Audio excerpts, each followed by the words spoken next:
Our society and our world are full of these invented and built up and contrived facades.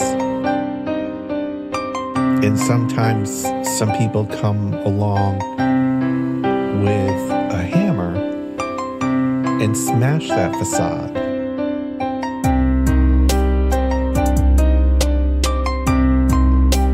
It's a brilliant, powerful hammer. It's a brilliant, powerful hammer to smash that facade.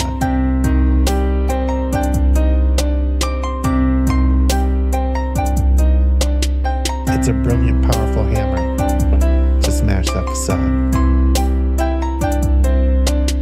Welcome to the future. Shit where you please. The Wi-Fi's killer, but there's no more bees. So there's hardly any flowers, there are very few trees, and you'll pay $1,000 for some honey for your tea. But we got these awesome collars, mine's an Apple Model 3. It allows for better movement than the Tesla X Elite. It lets you customize the ads that it implants in every dream. And for premium subscribers, doesn't shock you in your sleep. But it doesn't stop there. It can analyze your speech, and if it hears disinformation, then it notifies police. It's a swift re-education, but it knocks you off your feet like your booster every 7th week. I faced the future boldly with 2 eager open eyes, and I picked a couple nuggets up that blew my fucking mind. Like you can taxidermy someone while they're technically alive, and they'll shine when it's election time. See, the Democratic voter base will pay them zero. Never mind if voting for the scarecrow is a vote along their party lines. They can stare into its marble eyes and claim there's something dignified. Unlike real politicians, this one doesn't need an oxygen or kit supply.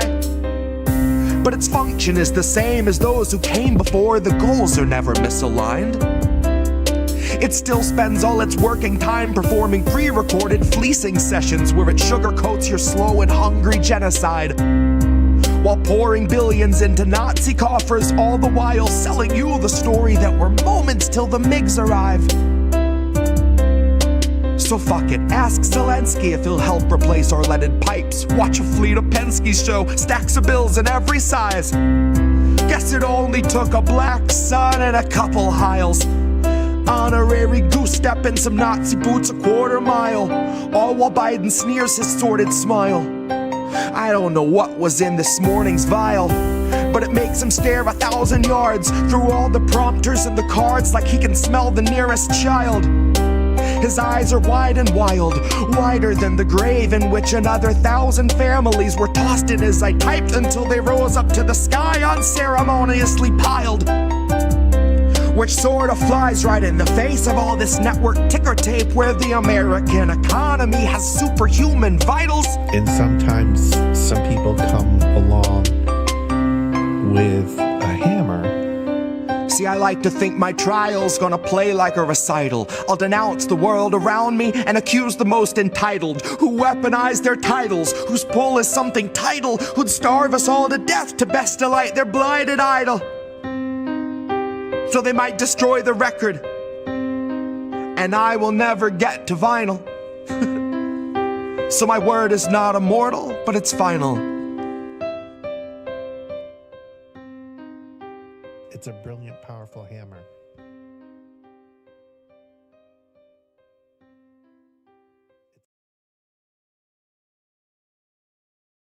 Have just an off-the-cuff chat between you and me. Us. We want to talk right down to earth in a language that everybody here can easily understand. Who are these people? It's us. We're these people. I love that intro. I love that intro so much. I'm here with a different co-host this time, Oz LaFave. Hey guys, thanks so much for having me on. Friend of the show, DJ Joe Nice. How are you, friend? What's good? And you hear Nick say this all the time. The United States is the most propagandized country in the world. We are so fucked, you guys. Again, I'm sorry for being cynical, but seriously, we're fucked. We are fucked. We are well and truly fucking fucked. Just appreciate all the work that you do and the platforms that you all are providing. Hey, you. Doing good. How are you guys doing? And as independent media, we have a responsibility to be, we don't hide our bias, obviously, but we must stay true to the facts. What's up, Pam? Cheers and salutations. Smoke 'em if you got 'em. But I am here with a man that I've been waiting to talk to for the last couple of years, Nico House. As an educator, what I would suggest is that, first of all, podcasts like these are made. So you need to be an example for the people and for the future, knowing that your words can actually change the future. What do you feel? What would Kwame Ture feel we would have to do? Well, politics is every day of every minute. You have to be aware of what's going on. Not voting on one day, so the vote has never meant anything. So I'm not a Democrat. See, I would call that guy the Black Obama. No. The issues that we talk about, listen to us. As always, kids, labels are bad. Stay independent. Good night, fam. INN News. It is Wednesday, my dudes. Wait, no, it's not. Oh, it's not Wednesday. What are we doing? It's a Saturday. Force of habit, I guess. Yeah, I know, right? Well, we had stories. Although we needed people to get watching, although if people watching this the playback, they wouldn't know, but how Right. much you did know.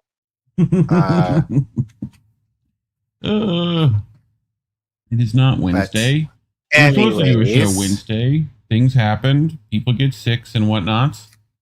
Yes. We're not here at your beck and I got call. sick. God.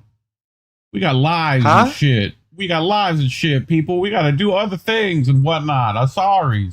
No, I was sick. I got sick. Dude, you said like you were dying like 30 minutes before the show. I'm like, bro, you don't have to do shit. Like, he's like, I'm sorry. I'm like, dude, you're fine. Don't worry about it. You're good. We have stories. Just for total transparency, I had food poisoning. Oh God. And I know how. I know how. That's good. Ate some bad salad. Nice. That the pre-wave ones. So I knew there was something wrong with it, but I ate it anyway, and So, but I was hoping, because it was earlier in the day, so I figured, oh well, let me just get through it, because normally it will just kind of do its thing, or I'll throw up or do the business, and then I'll kind of be all right afterward. And by the night, I was not even close. So I was like, Right. no, I cannot expect to be sitting in front of my computer for like upwards of 2 hours in pain. So so I was like, no, can't do it tonight. Sorry, Reef. We'll do it over the weekend when we have a 3-day weekend anyway, and I'm home anyway. I forgot it's a 3-day weekend. Oh God. Yeah. On a 3-day weekend, what are we gonna do? So welcome to our INN News Saturday edition. Although we've done not in a minute, but we've done a few Saturday streams before. Actually don't mind doing that on a Saturday every once in a while. I do if there's fights, but that's just me, and I'm weird and still watch that nonsense, So, but luckily, no fights this weekend for me. Yay! Aw, what am I gonna do? Well, we brought stories, Care Bear. What'd you bring? So this past weekend, so I have to track dates now. Was Malcolm X's 100th birthday, if he were still with Alive. us. So there was obviously a lot of talk online regarding his legacy. So this story actually is a continuation of a story that we covered thanks to Sam Husseini's Substack that he called, I think he titled it, and we titled that segment, A New Kind of Colonialism. So that piece that Sam wrote about was based upon this essay that Malcolm X wrote, which is called Zionist Logic. Right. So a lot of the phrasing you probably heard if you were to watch that segment came from this essay written by Malcolm X. So I figured in remembrance of his birthday, and since it was actually Sam Husseini who actually tweeted the whole thing, I figured might as well read the whole thing. And we'll make for a good evergreen segment that we'll have in our archives forevermore on the network. And then later on tonight, it is a graduation season. And I feel like I think this is now becoming a tradition of mine that I do something in relation to graduations at least every year since we've started the show. So we're going to read an op-ed from Common Dreams regarding basically the state of what our graduates are going to be graduating into, especially those who are coming from abroad, who are studying here. And obviously, you know, probably a lot of you are hearing what's happening at Harvard in terms of the international students there. So this will be an op-ed just regarding, you know, just how our graduates, or soon to be, I think everyone probably in college has graduated by now. By now, yeah, for sure. That, you know, just the world you're coming into and how to fight and persist, essentially. So, or ways that I think our young people can continue to fight and persist in midst of the ongoing and rising censorship that we're seeing in the country. And then what did you bring? Well, I brought this from Inlakesh, Robert Inlakesh, about, and I didn't see anyone else talk about this. So even still, 3 days later, but there's some shit happening with aid in Gaza. So with U.S. involvement and whatnot, so there's some forcing of U.S. military being involved in the aid now. So we're gonna get into that, and then I brought this from Sam Husseini, another Sam Husseini today, about South Africa and trying to appease Donald Trump in his endeavor. If you remember this week, we brought South African diplomats here to the States, and there was some nonsense. So we're going to talk about that. But that's what I brought. So, you ready for our first one? Yeah, but before we get there, those of you who are new, welcome. Most of you aren't, so welcome back, fam. But as we say every week, but we have to go through the spiel every week, YouTube hates us, therefore they demonetize us because we cover stories that are not favorable to their algorithm / their AdSense. So we do not get any money in terms of anything that we produce on YouTube. Not to say we weren't getting much to begin with. That being said, if you care to support us financially, and we always say, take care of yourselves, take care of your families, take care of your communities before you give to us. We know that times are hard, and times are probably going to become harder given tariffs and rise in prices, which I guess now more people are starting to see. So definitely be mindful of that. That being said, if you do have some extra cash and you want to swing it our way, you can scan the QR code that you see on your screen there, or you can type in the Ko-fi link that you see at the bottom of your screen, or if you happen to be in your YouTube chat right now and you forget the link, just type in !donate, all one word. The Ko-fi link will pop up, and then you can go click on it, and then you can donate as much or as little as you want. Anything, even as much as $1 will help. If you don't want to give through Ko-fi, you can give via Substack, PayPal, and CashApp. Those links are in the description. description below. But as we said, we know that times are hard. So if you want to support us, the easiest way is free.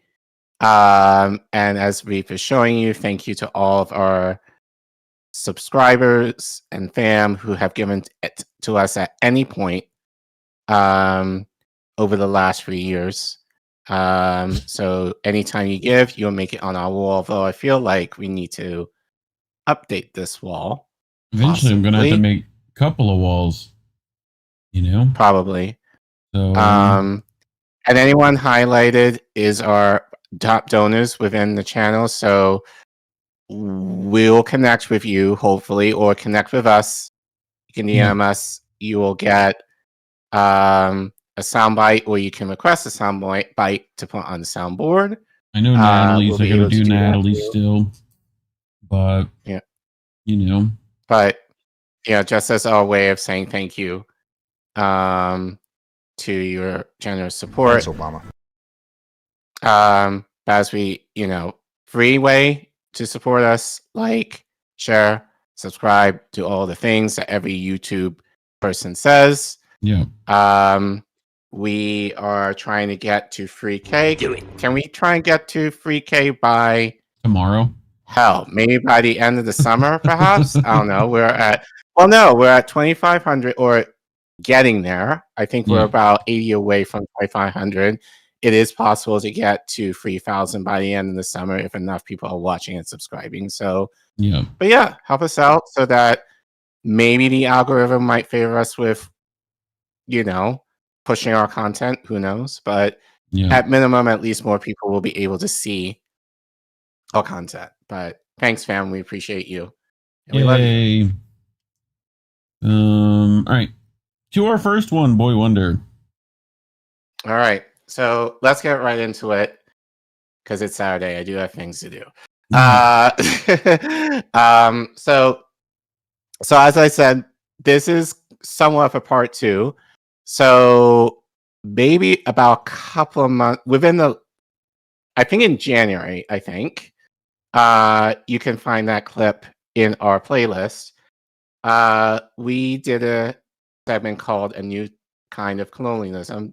That was a Sam Husseini piece that he wrote in response to this essay written by Malcolm X. So Sam Husseini actually tweeted the whole essay last week. So Reef and I figured we might as well read it, all of it, just to give some context in terms of Sam Husseini's Substack article. But this was all in part due to remembrance of Malcolm X's 100th birthday, which was last weekend. Right. So actually, let me go to this, where African Stream tweeted this out, where they said, Malcolm X stands for Palestine. On this day, a century ago, 19th of May, 1925, Malcolm X, one of the most prominent Pan-Africanist revolutionaries, was born in Omaha in the U.S. state of Nebraska. Like many revolutionaries, Malcolm knew that the American struggle was fundamentally linked to the struggles of other oppressed people in different parts of the world. One struggle Malcolm stood with was that of the people of Palestine. In early September 1964, Malcolm X visited Gaza to witness firsthand the horrors of the Israeli occupation.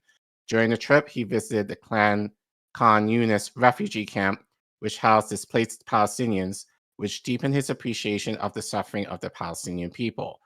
Shortly after the visit, Malcolm authored an article in the Egyptian Gazette highlighting the flawed logic of the Zionist project in occupied Palestine, laying out the lack of logic or legality for the continued Israeli occupation of Palestinian land. So remember, Malcolm X was a lawyer, or at least studied to be one. Right. So just to give some context there.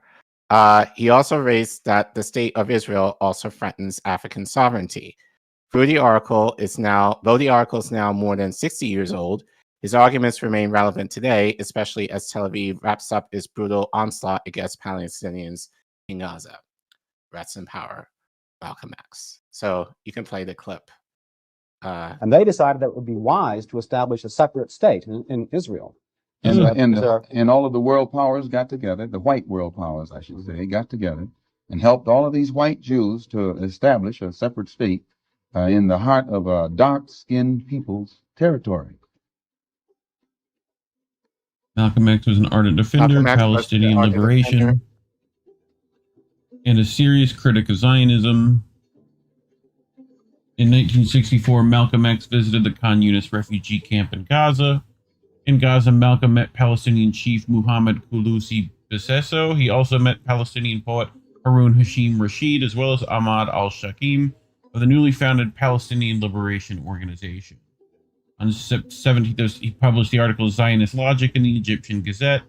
In the article, he states, Did the Zionists have the legal or moral right to invade Arab Palestine, uproot its Arab citizens from their homes, and seize all Arab property for themselves, just based on the religious claim that their forefathers lived there thousands of years ago? Only 1,000 years ago, the Moors lived in Spain. Would this give the Moors of today the legal and moral right to invade the Iberian Peninsula, drive out its Spanish citizens, and then set up a new Moroccan nation where Spain used to be, as the European Zionists have done to Arab brothers and sisters in Palestine? Okay. So as I said, we're going to read the whole essay tonight. Hold on. There we go. So as I said, Sam Husseini tweeted the whole thing last week.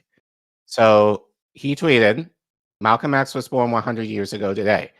Here's his piece, Zionist Logic, which was published in the Egyptian Gazette on September 17th, 1964, which called it a new kind of colonialism. Actually, you know what? I'm just going to do this. There we go.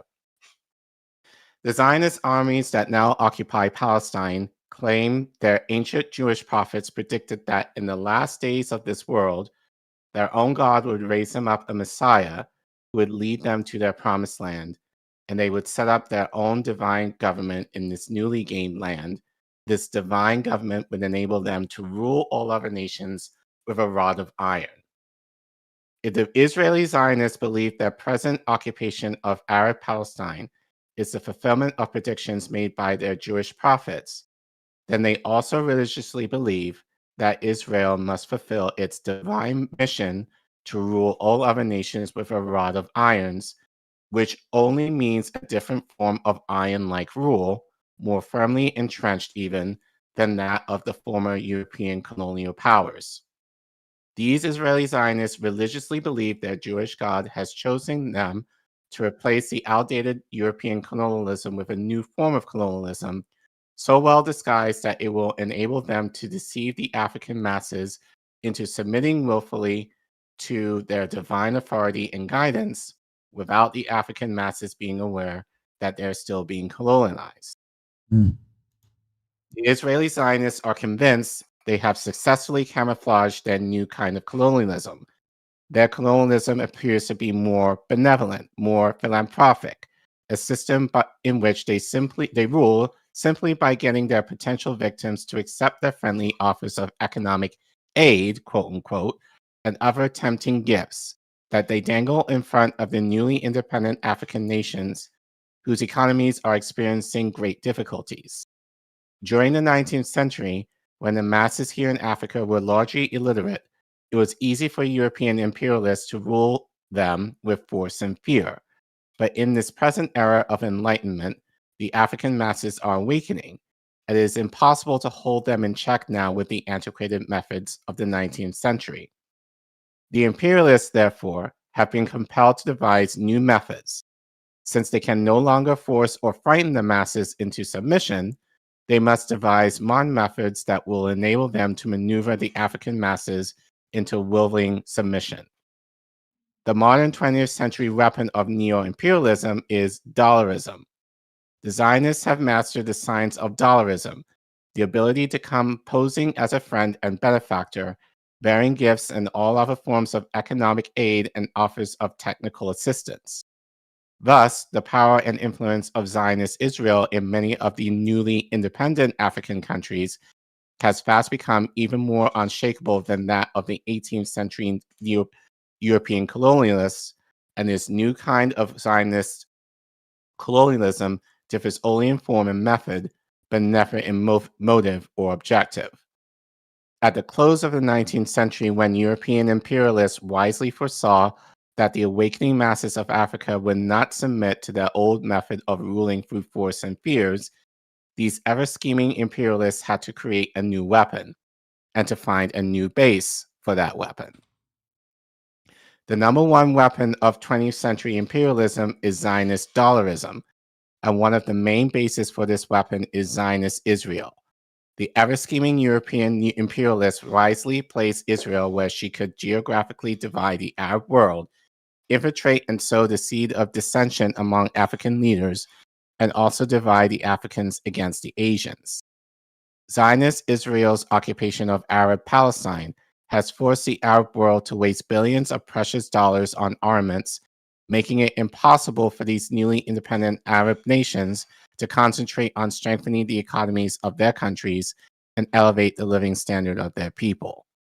And the continued low standard of living in the Arab world has been skillfully used by the Zionist propagandists to make it appear to the Africans that the Arab leaders are not intellectually or technically qualified to lift the living standard of their people.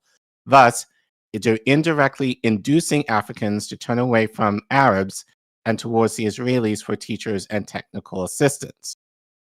They cripple the bird's wing and then condemn it for not flying as fast as they.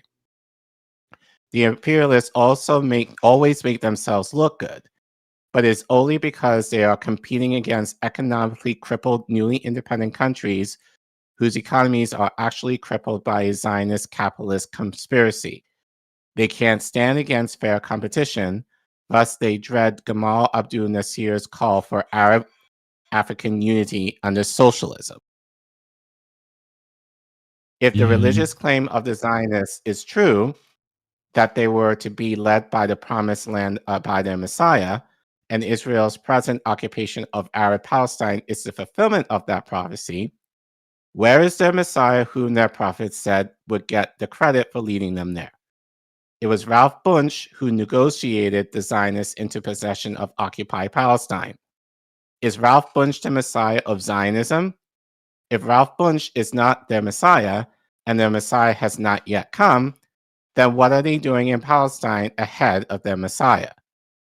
Did the Zionists have the legal or moral right to invade Arab Palestine, uproot its Arab citizens from their homes, and seize all Arab property for themselves just based on the religious claim that their forefathers lived there thousands of years ago? Only 1,000 years ago, the Moors lived in Spain.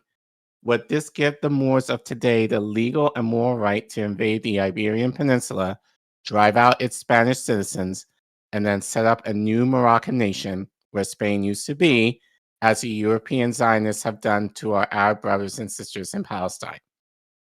In short, the Zionist argument to justify Israel's present occupation of Arab Palestine has no intelligent or legal basis in history, not even in their own religion. Where is their Messiah?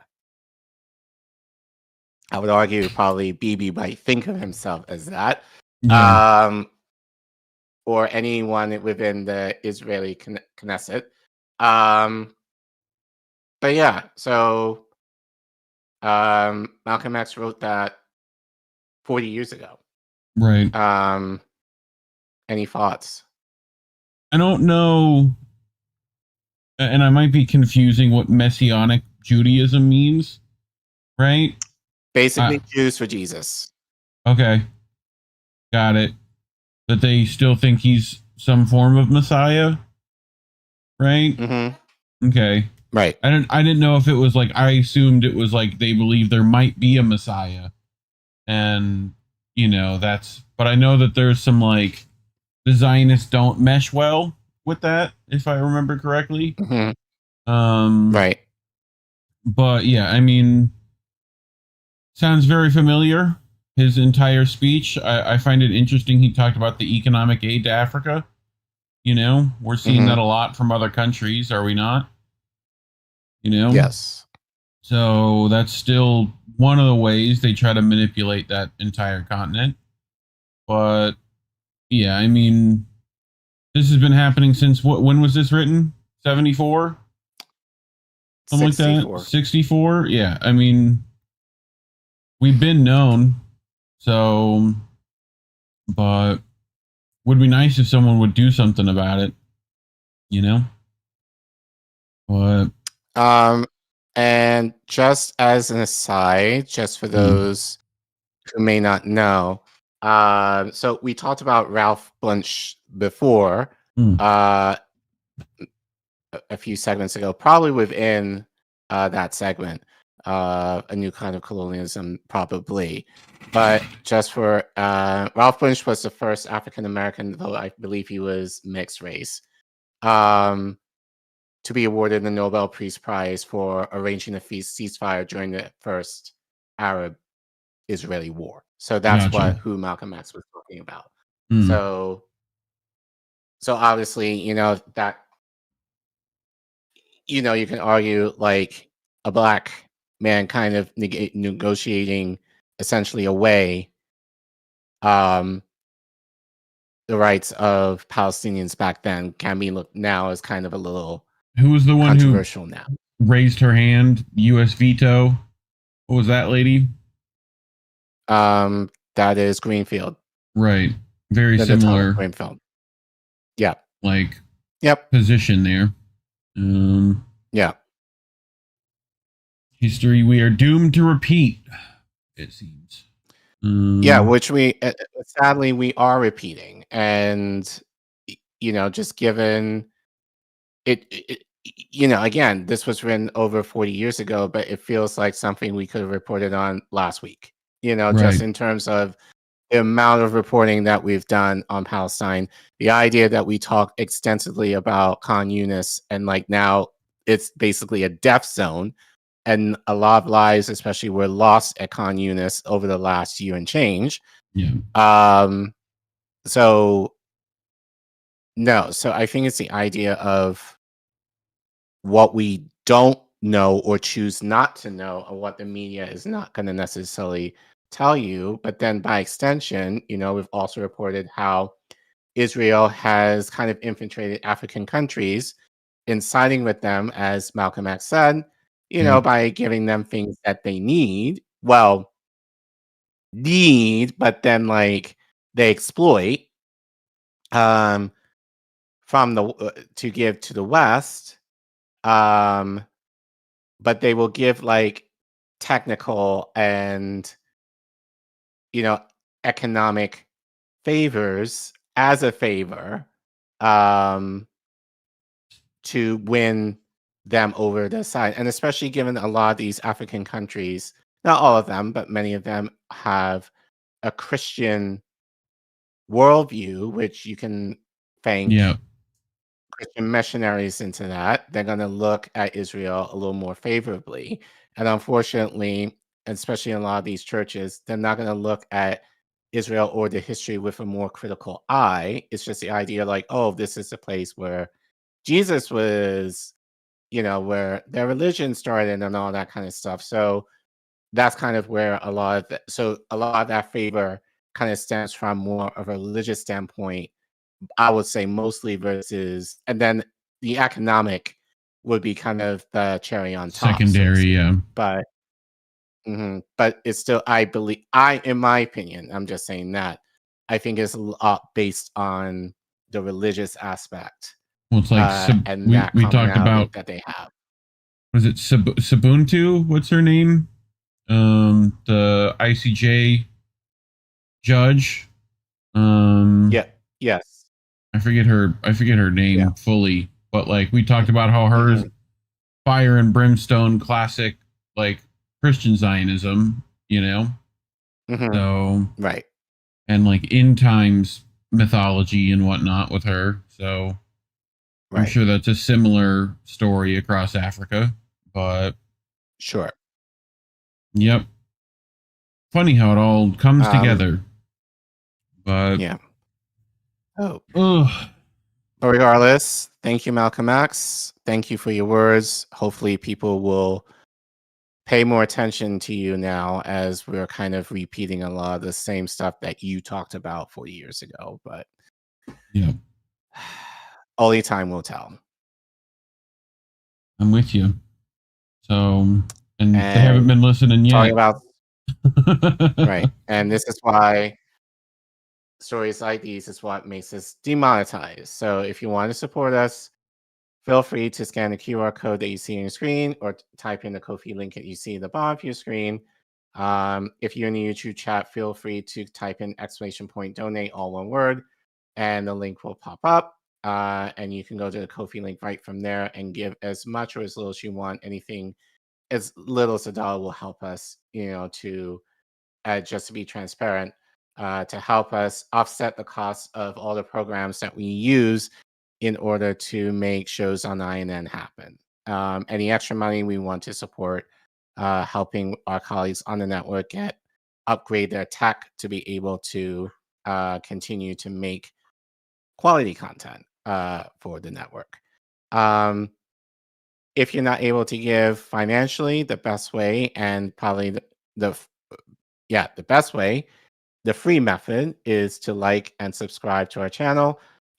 Please check, because YouTube might just decide to unsubscribe you. So all of you, check to make sure you're still subscribed. And please share our content to help us fight this suppression. And make sure to leave a comment. What are your thoughts on Malcolm X's essay? Do you think it relates to a lot of the stuff or parallels a lot of the stuff that's happening in the present day? Share your thoughts in the chat. Help us get to free K. Can we get to free K maybe by summer's end? Only God only knows, unless you guys help us, and you guys do. So thanks for watching. Thank you so much for your support. Yay, we did it. Over on the Substack, Yolanda said, "Love Malcolm X." With she put a little heart thing in there. So that's nice. Sean the Accord Lord over on the YouTube, because Condoleezza Rice is just New Age Sally Hemings, in the immortal words of Immortal Technique. So yee. But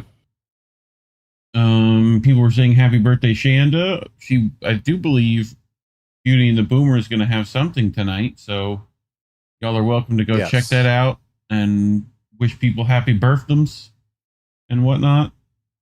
I think Ghost starts hanging out over on the Rumble. If you're not a lizard person, over on the Rumble, use those opposable thumbs, get in that chat. Let me know how things are going.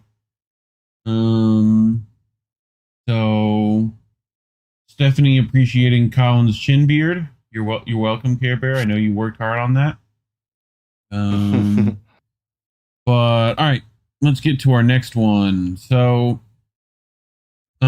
we pulled this Wednesday, Care Bear, and I managed to continue finding stuff even today about it. So I haven't seen anyone talk about this, other than like a few people here or there. So you're probably wondering how aid can be weaponized. Well, we've seen parts of it before in many ways, but we're going to look at another angle. So this is from MintPress, specifically Robert Inlakesh, right? And he writes, "Weaponized aid, Wall Street Zionists and ex-CIA operatives take over Gaza relief." So if you think it can't get worse, I'm here to tell you. So both these things were happening kind of at the same time. So this is Dimitri Lascaris, right? He writes, "The genocidal entity has announced with great fanfare that it allowed 5 aid trucks into Gaza on Monday, and then it will allow dozens more aid trucks to enter Gaza in the coming days. As the UN has long stated, Gaza needs at least 500 aid trucks per day. Thus, the amount of aid Israel is allowing into Gaza is grotesquely inadequate. Its sole and obvious purpose is to deceive uninformed people into believing that Israel is fulfilling its humanitarian obligations. As such, this paltry level of aid is an insult to our intelligence. The government of Canada, France, and the United Kingdom have threatened to sanction Israel if it does not allow sufficient aid into Gaza. What are they waiting for? How many Palestinian children must starve to death before the scoundrels who led Western countries finally sanction Israel. And I think part of this is the second ICJ stuff about humanitarian aid specifically. I'm sure this is the response to that. So, right. Friend of the show, Eva Bartlett, by the way, 500 trucks a day is actually a very small amount, especially considering Israel has destroyed every means for Palestinians to simply exist.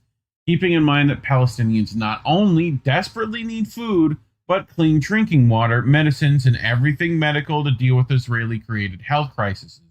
Consider that back in 2008, the genocidal Israeli sadists concocted a document calculating the bare minimum to keep Palestinians alive, then translated that into the number of aid trucks, then whittled that number down to around 130. That was 17 years ago, before numerous Israeli wars on the trapped population and the all-encompassing brutal siege further starved and impoverished Palestinians in Gaza before the 19th month of the genocide. So, if you think 500 trucks is a lot, considering all means of providing food for themselves, farming, fishing, working for a living, have been destroyed by the Israeli savages, think again, then realize they only allowed 5 in. So, shout out to Eva for making that point, because I think most regular schmegular people, if they hear 500 trucks a day, would not make the connection that even that is too little. Because I think a lot of people are not necessarily thinking of aid ever in those kind of numbers. So think of it in this way. So the comparison I think you can make is like, think of like Manhattan, for example. It just Manhattan Island in of itself. If there was a catastrophe in Manhattan and they needed aid, do you think that 500 trucks a day is going to be enough for the people in that borough? You're going to say no. So if you think of it in those terms, then I think you can make the easy assumption. But I think that's the thing with numbers. It's so vague that people might think if it's a big enough number, then people might be like, oh, that seems okay. Right. So right, when the reality is, if you're taking 500 trucks for, I forgot how, well, now I think they say 2 million people it's probably way less than that now. But let's say 2 million, 500 trucks. That's not, and that would include, like basic essentials, not just food. Like, you can hopefully make the distinction that it's not going to be nearly enough. No. It's the idea that, that they're saying, according to Dimitri, they're allowing 5 a day. Like, that should bring everybody alarm bells. Right. But, so that's the problem with talking about numbers in an abstract way, that people will just kind of glaze over it and not think too critically in terms of what does that mean. So, and that can be a talking point where people will say like, well, they're sending 500 trucks in. That seems to be enough. Well, you got 500 no idea. trucks for about 2 million people. Does that seem enough for you in terms of if you were trying to feed, clothe, and medicate Manhattanites? Does that seem enough to you? And if it doesn't, then it's like, well, and here's the numbers, right? So Eva brought this, right? This is back in 2008, where they worked out that 2,200 calories per day, right? Which I guarantee you is practically calorie deficit in this case. 1,000 grams of food, almost 2 tons of food for the entire population of Gaza. Bringing the quantity in the strip will require 170 truckloads per day, 5 times a week. So if they're allowing 5 in, we're not even getting fucking close to this. So that should tell you a lot, right? So, so although therefore, I just wish them Go ahead. I just wish the media would speak about it in those terms so people will have an idea of how horrifying this is. Yeah. But they're not going to because reasons. Right. And this is like, 131 truckloads of food a day, right? Like, I mean, they're not even getting close to that. So, so here is one of the aid trucks, just so you can see what's being like allowed in, right? But I mean, bags of flour, apparently these bags also included death shrouds, supposedly. Those notice says the other boxes are not flour. Right. So, yeah, I don't know what's in those, but, hopefully something actually useful. But at least bakeries could reopen with that, So, which I'm surprised there's any of those even left, Right. At this point.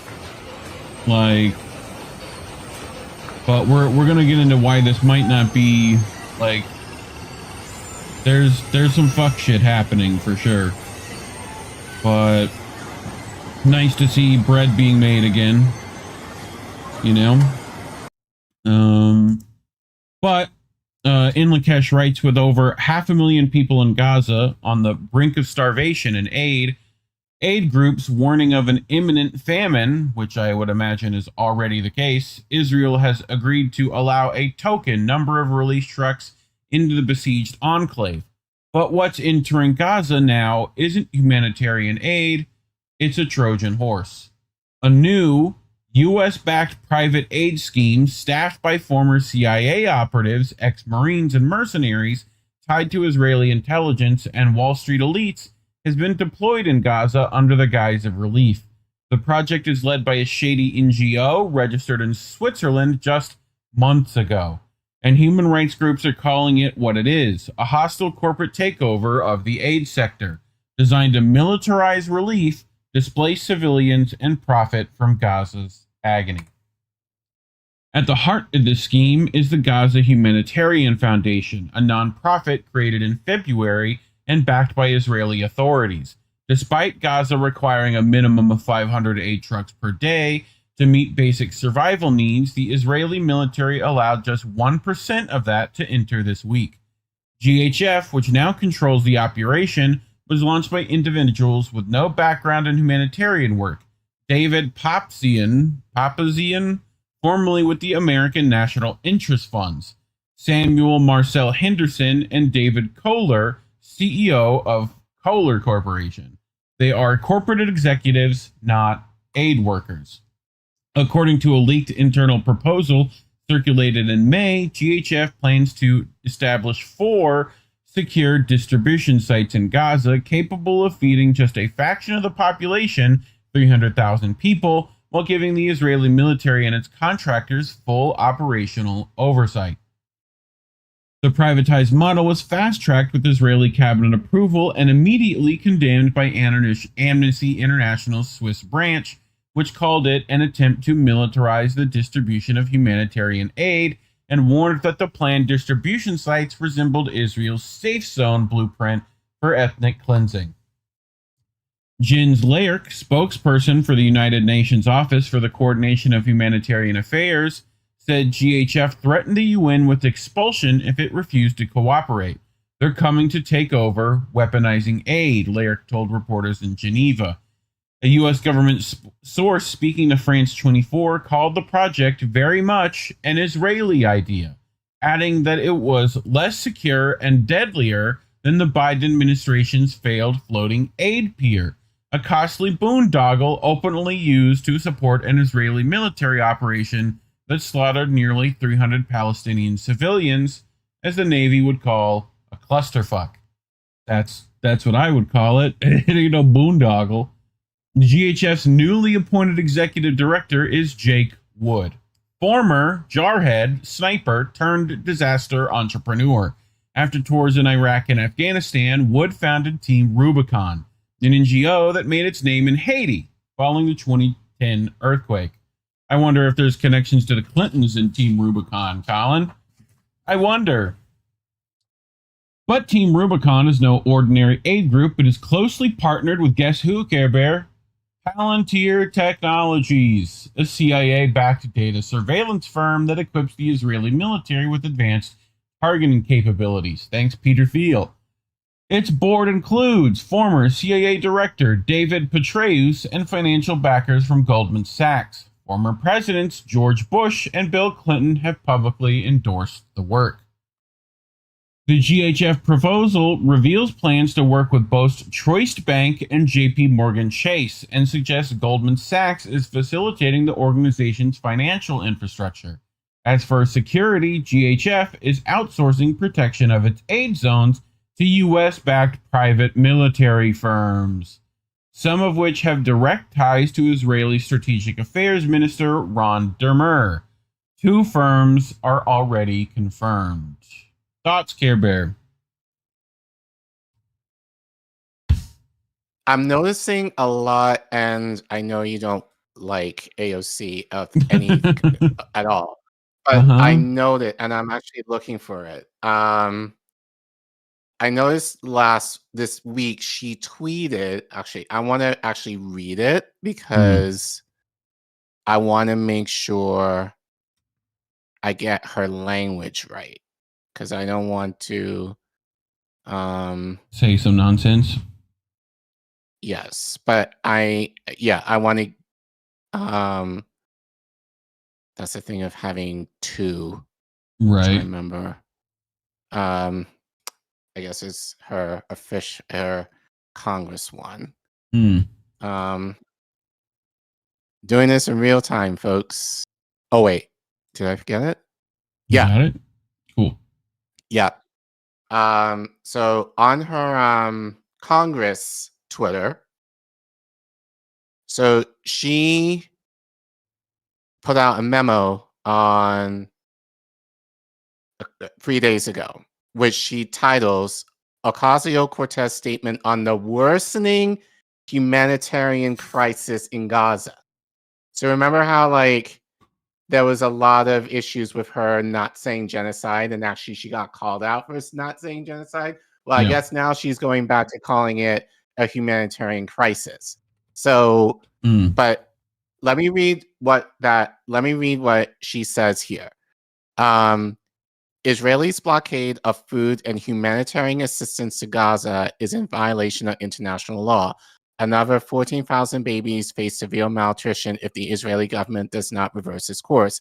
The United States can prevent this atrocity. We must pressure the Israeli government to open up more routes for humanitarian aid and to finally uphold the law by stopping further weapons transfers to Israel. So I think now she liberalized it. Not just her, but she liberalized genocide by calling it humanitarian aid, because that just sounds like now, save the children type stuff.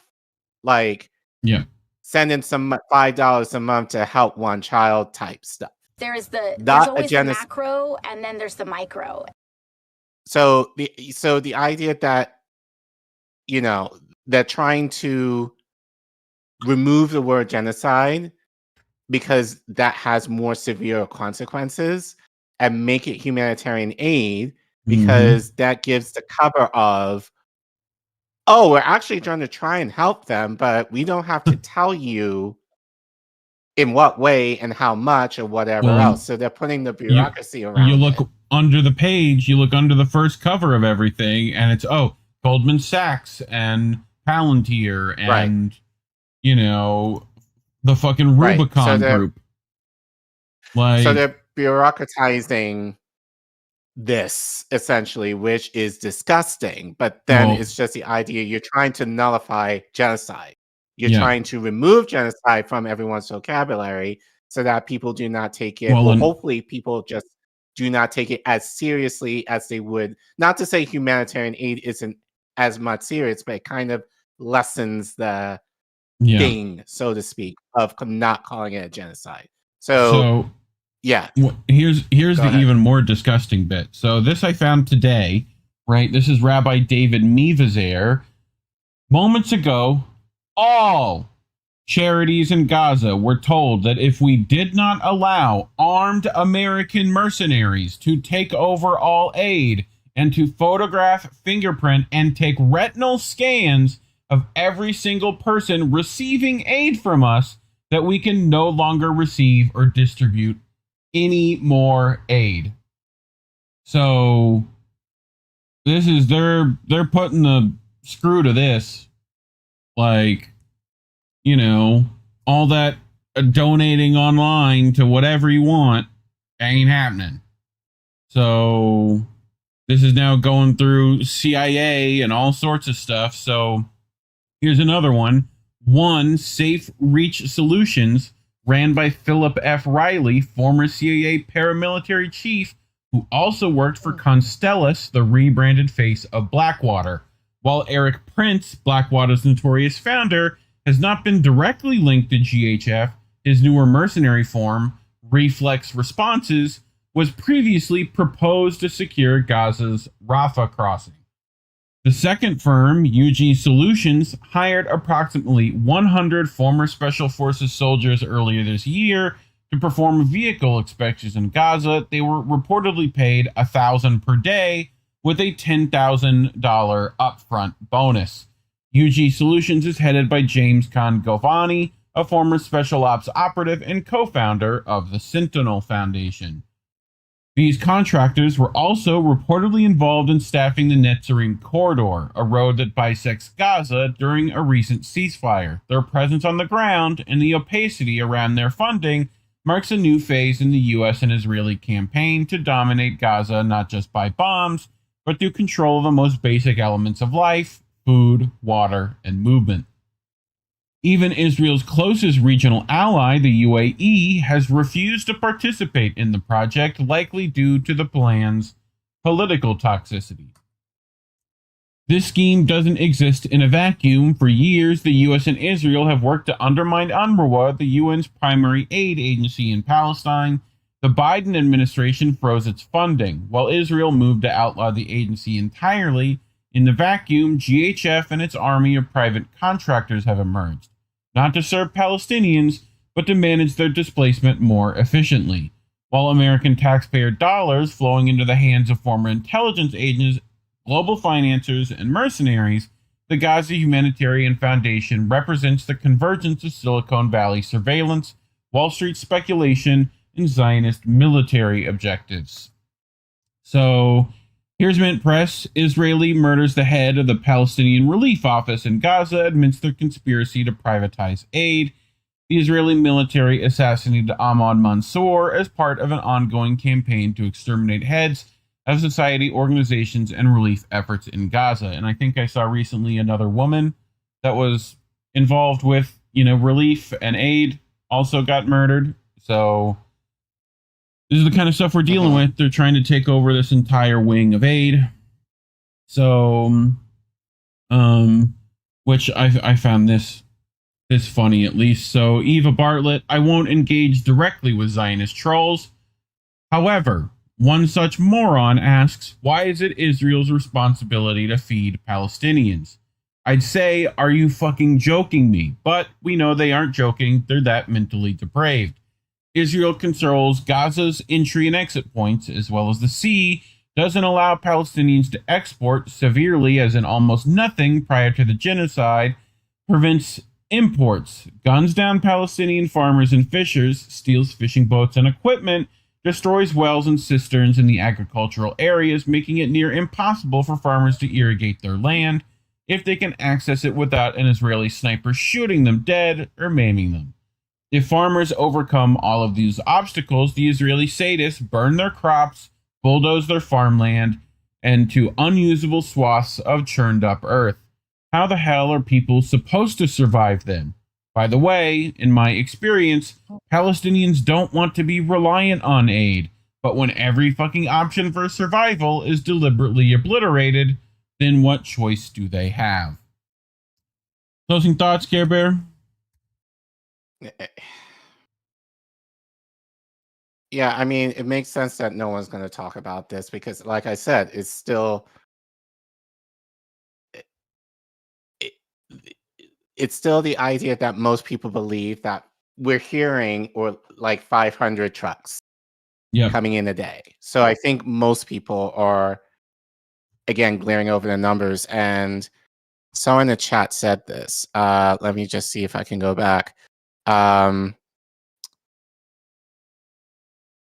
Yeah, Chris H in our chat said the numbers regarding like the number of trucks coming in lack a palatable context. Like people don't know what that means. No. Like people have generally people don't, especially for like aid, people don't have that kind of context to understand what is sufficient. So you can just throw out a number, like a big enough number, and for most people, they're going to be like, yeah, that sounds good, I guess.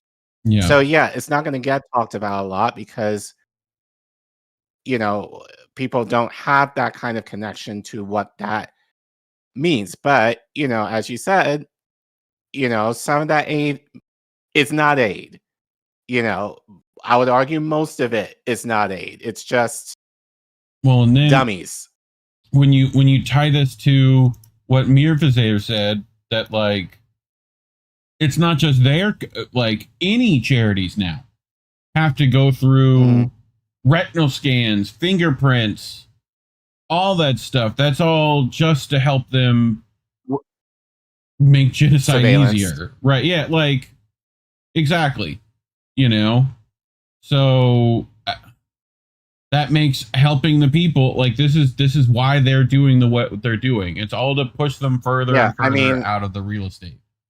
Yeah, I mean, I said this. I think I said this a couple of streams ago. Like, I went to Colombia last month, and like coming back in, they just scanned my eye in order to enter the country. That's it. They didn't even. I don't even think they looked at my passport. They just said, "Look into here."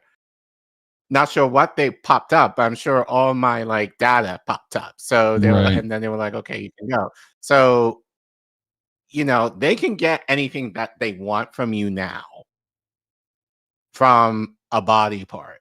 So, but it kind of brings to surveillance as to determine where they're at and kind of locate them at any point, and especially those who might try to resist, they can just straight up unalive them at a moment's notice. Yeah, AI targeting system will pick it up immediately. So, you know, but yep, figured we should talk about this since no one else is going to look under the covers, you know? So, but talking about it is almost certainly why YouTube figures we shouldn't get money from you people and decided to demonetize us. So you can say, screw you, YouTube, and go to ko-fi.com/indienewsnetwork or scan that QR code on your screen because Indie News is brought to you by viewers such as yourselves. But you can like and subscribe, share the video, leave a comment, do all the algorithm stuff. You know, if you can't give monetarily, we appreciate any help we can get to reach new people. We're trying to get to 3K.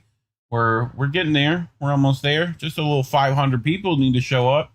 But, you know, otherwise, thanks for watching. Coolio. All right. Two chats. Yeah. Indy said, fuck Israel is my closing thought. It seems like that pretty much is always our closing thoughts these days. I saw people mention that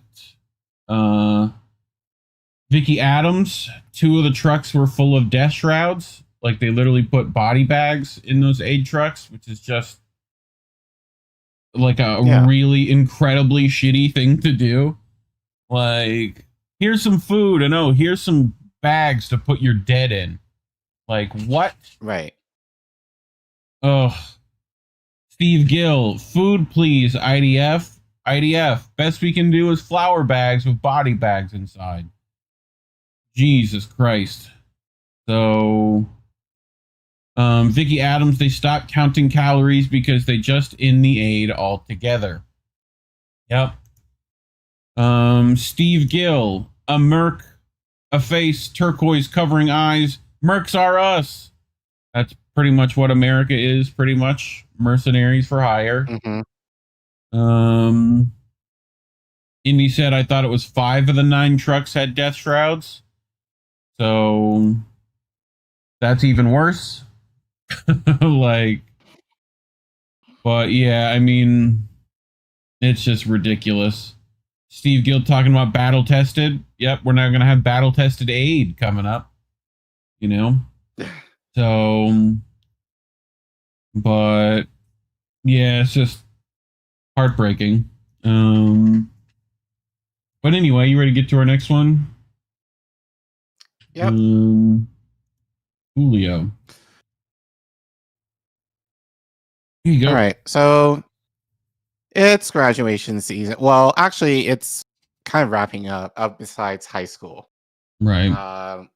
Which will be happening. Which will be happening like now-ish. So at least for college students, graduation season pretty much is wrapped up now. So, you know, and I feel like every year I've talked about some aspect of a graduation thing, so I might as well kind of keep to tradition, kind of.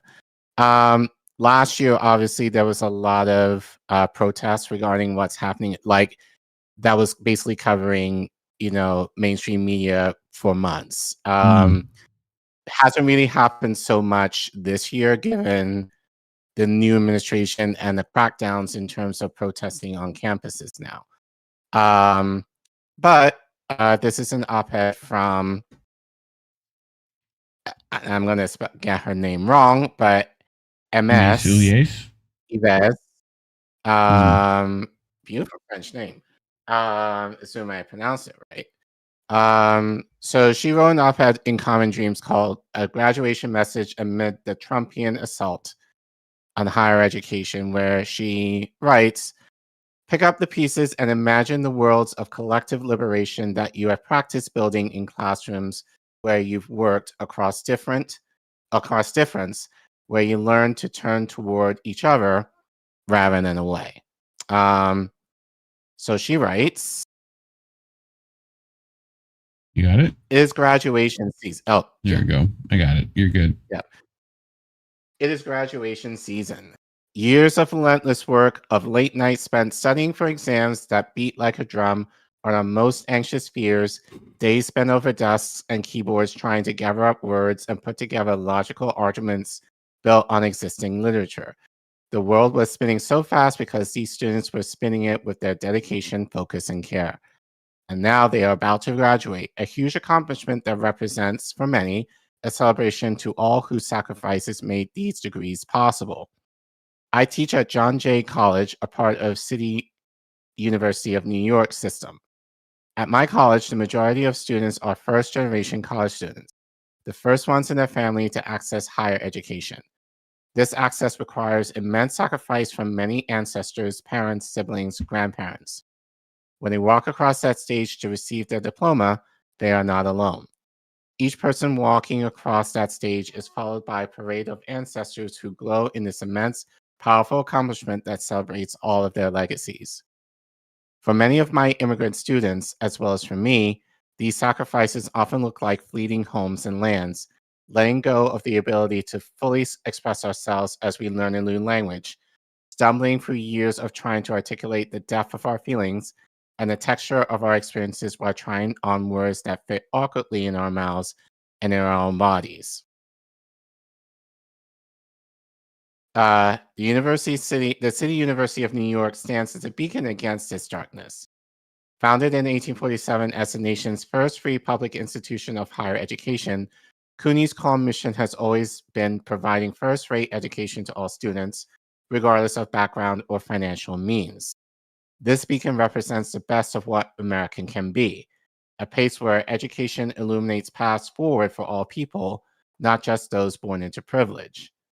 My students at John Jay College honor these sacrifices with their brilliance and vision. Their degrees aren't just pieces of paper. They're vessels of transformation, tools of liberation, 4 true years of intellectual courage. According to U.S. News and World Report, John Jay ranks number 6 nationwide for social mobility, with 6 of the top 10 colleges in that category being City University of New York schools, with 85% of students graduating with 0 college debt. These aren't just statistics that represent real lives being remade, real futures expanding beyond what was once thought possible. In the classroom, in our meetings and research, I witness their world building every day. They bring vast experience, curiosity, and wisdom from all corners of the world, analyzing problems and creating solutions with remarkable insight that can only come from minds that have been both challenged and nurtured by rigorous education. This is why it breaks my heart to have conversations with students this semester unlike any I've had before. Conversations filled with pain and confusion about their place in our shared reality. When they entered college, they believed what they were doing the right thing for their families, communities, and our collective future. But the narrative around higher education has shifted dramatically under the Trump presidency, casting their decisions in a harsh new light, a deliberate attempt to extinguish the very flame of opportunity that has guided generations towards better lives. Oh. Why is it? You go back. You just went too far forward. One more. Okay. I think it's one more. There you go. Okay. This narrative shift is most evident in discussions around student loans. The administration has taken an aggressive stance against anyone with student loans, treating education as a moral failing rather than an investment. These policies represent a direct assault on the founding promises of institutions like CUNY that education should illuminate paths forward for all people, not just those born into privilege. The light that these institutions have cast for generations is now being deliberately dimmed by those who see education as a commodity rather than a right. During the Biden era, programs like the SAVE plan eased the financial burden of education on middle and lower income Americans, allowing many of us to meet our financial obligations while paying back our loans. This plan was specifically designed to address racial inequalities in student debt, recognizing that Black borrowers typically owe 95% of their original debt even after 20 years, and that Latino borrowers face higher default rates. The SAVE plan was projected to make 85% of community college borrowers debt-free within 10 years, directly benefiting the diverse student populations at institutions like CUNY. Now, the rhetoric has changed dramatically. So I have to push back on this a bit because, yes, obviously Trump, and I still follow a lot of these student loan forums on Reddit still. I've mentioned time and time again, the only reason like I got my loans, the remaining of my loans forgiven, was it over a year? Yeah, it was over a year ago now. Something like that. Formally, due to the plans that Biden had initiated. So I'm still, and the reason why I was able to, because I was technically supposed to have them forgiven, I believe this past fall, but due to something that I checked a couple of years ago, I actually overpaid. I overpaid a year. So I was able to get them forgiven, I wouldn't say early, but before Trump came into power, I will say that. So I'm still, and the only reason why I was able to figure out what to do, because I had no clue what to do, was going on Reddit. So I'm still in those forums now. So a lot of programs like the public student loan program, people are still getting their loans forgiven. Obviously, it's at a lot slower pace now, but people are still getting their loans forgiven even now. So, but all that aside, yes, we know what Trump is trying to do. That being said, I don't want to make it sound like Biden was doing miracles with student loans either. Yeah. Because it still doesn't address the issue. It still doesn't address the issue in terms of why college is still too fucking high to begin with. Right. or why colleges operate like a business where they're able to really take as much money or charge as much money for tuition, and then like no accountability as far as loan programs. And a lot of them are federal. So they'll give you all this money in order for you to go to school, but then you have to pay back interest that accumulates year after year after year after year, that you're not able to make a dent into it, even in your old age. So, like I said, I was lucky in regard that, at least with the loans that I took out, I was able to see my loans going down. But for a lot of people, that's not necessarily the case. A lot of people were paying their loans 2, 3, 4 times over with interest, with accumulating interest. But so yeah, that's kind of the pushback I have on this, is the idea. Yeah, Trump did tweaks, sure, but then even then, it wasn't what he promised he would do. And then the way that he did it, which I covered in depth a couple of years ago, was not how he was instructed to do it. Like, I think he only did it in terms, or more politically, what was politically favorable to him, and not necessarily favorable to his base. So, but regardless, I will also add to this that I think a lot of people are doubting college now, simply put, because a lot of young people now are beginning, should I go into debt because of what I have to pay back, and not having the kind of jobs that will pay well in order for them to pay them back. So, so I think more young people are starting to ask themselves, like, is college even worth the investment anymore? Especially like now, if the stat is right that like overwhelming majority of students, and well, CUNY is a state college, is able to graduate debt free, great. But not every college is like that. And so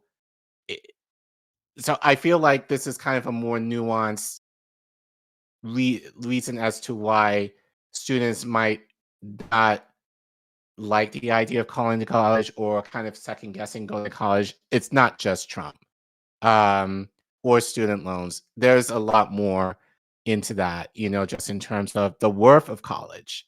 Right. Especially now that, like, depending on what it is, you can learn what you need to learn on YouTube or social media, and kind of get those skills there in a lot of ways. So that's why I really push back to her regarding like what she was saying. Like, she just kind of made it seem like Trump is the reason why students are questioning, the worth of their degree. When I argue it's just the sign of the times that, people are not getting paid the type of salary to justify, depending on the industry, the need to go to college if you're going to be in debt, basically for the rest of your life. But anyway, that was a long aside. Let's continue. Oops. American taxpayers will no longer be forced to serve as collateral for irresponsible student loan policies, declares Secretary of Education Linda McMahon, while White House Press Secretary Caroline Leavitt insists that if you take out a loan, you have to pay it back. It's very simple. This simplistic framing attempts to divide us, painting those who sought education as enemies to those who didn't, when in reality, both groups often come from the same middle and working class backgrounds. Education doesn't make anyone morally superior or inferior, yet this administration aims to create such divisions, further harming those who experience financial precarity. And not just Republicans, Democrats do too. I think I saw online maybe a week or two ago that Democrats basically view like there's a lot of push for universal health care. And a lot of Democrats are saying, well, people are stupid. Like they don't know the ins and outs of universal health care. We know better. So the way that we had it is what works. And I argue, again, especially for people who travel and people who have the understanding, especially going into Europe and in other countries like in Japan and Australia, they have some version of a universal healthcare system, which, depending on what happens, like I've had my colleagues tell me that they've gone abroad and then they needed help, medical help, like nothing major, but they were able to go to the hospital and get treated and leave like with what, like I guess depending on what it is, like a nothing bill. I think the most that I think any of my colleagues, according to her, something happened to her, like where she had to go to the emergency room, she only had to pay $50 for the whole thing. So, or the equivalent of that. I think she was in France.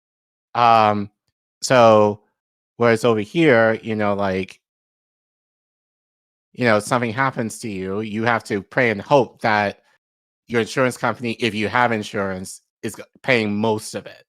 And then you have to try and figure out how you're going to pay the rest without going bankrupt. So again, this is not a Republican thing. This is a uni-party thing of, I think, especially in Congress, where I feel like a lot of,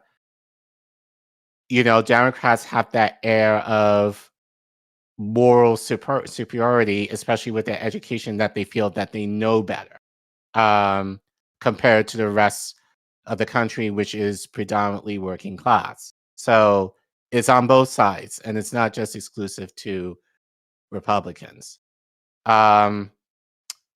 Anyway, even beyond this damaging narrative, my students are entering a world of deep uncertainty. The positions they hope for, research assistants at institutions, staff, and nonprofits, have been decimated by budget cuts instigated by billionaire Elon Musk. Meanwhile, universities themselves are failing students in profound ways. Some institutions like Columbia have abandoned their responsibility to protect students, turning them over to immigration and customs enforcement with little concern of their welfare. In one harrowing account, ICE agents showed up at a Columbia student's apartment demanding entry without warrant. Ranjani Srinivasan avoided months, perhaps years, of unlawful detention only because her roommate knew her rights and refused to let agents in without proper documentation. Eventually, Ranjani left the country, her education and dreams interrupted by fear. And she is not alone. Countless talented young people from around the world are now choosing not to come here because they cannot trust the United States with their visions and futures. They see the shadows of betrayal and their right to reconsider. Other universities, like those in Ohio State, are dismantling critical programs and criminalizing certain perspectives, erasing child histories from the classroom. These decisions are not representative of where the public is, for instance. In Ohio, the bill banning diversity, equity, and inclusion concepts from the classroom was the most protested against bill in Ohio history, with roughly 1,500 people submitting statements in opposition to it passing and about 30 submitting statements in support. Academic freedom, what makes American universities powerful engines of transformation, is being systematically undermined, with universities complicit in this process. With graduation season upon us, we are seeing the shape of this complicity take now. On May 14th, New York University decided to withhold the diploma of their valedictorian for speaking truth to power, simply mentioning the atrocities taking place in Palestine. This act of courage is exactly what we should hope our students would do when witnessing injustice. So this clip, I believe, went viral last weekend. Oh, by the way, I just found out this student, whose name is Logan Rosos, is gay trans man. Okay. So shout out to that, you know. So like you're withdrawing this diploma from, you know, this man who is part of the LGBT and of color. So the very, you know, within the liberal fields, those are like Yeah, he's ticking all the the boxes. pinpoints of the people that they're looking for. Right. But because, you know, he stood up for Palestine, that you decide to withdraw his diploma from him. So, but for those of you who didn't see it, let's take a look as to why he said that was problematic. So please join me in welcoming to the podium the NYU Gallatin 2025 student speaker, Logan Rosas.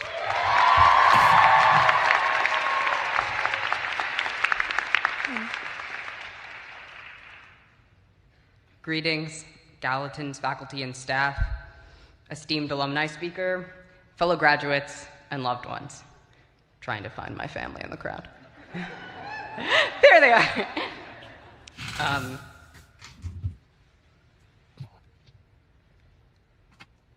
I've been freaking out a lot about this speech, honestly. And as I search my heart today in addressing you all, my moral and political commitments guide me to say that the only thing that is appropriate to say in this time and to a group this large is a recognition of the atrocities currently happening in Palestine.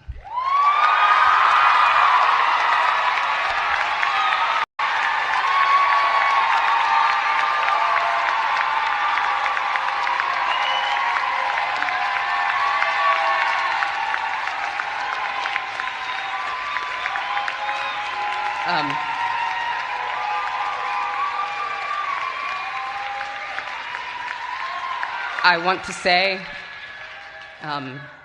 that the genocide currently occurring is supported politically and militarily by the United States, is paid for by our tax dollars, and has been live streamed to our phones for the past 18 months, and that I do not wish to speak only to my own politics today, but to speak for all people of conscience, all people who feel the moral injury of this atrocity.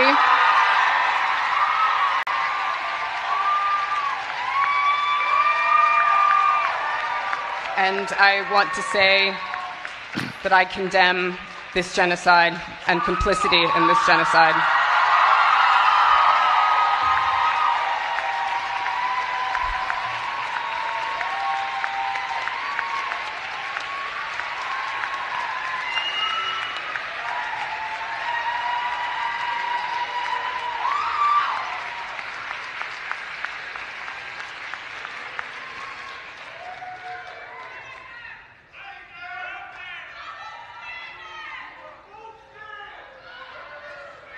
Thank you to the class of 2025, and congratulations.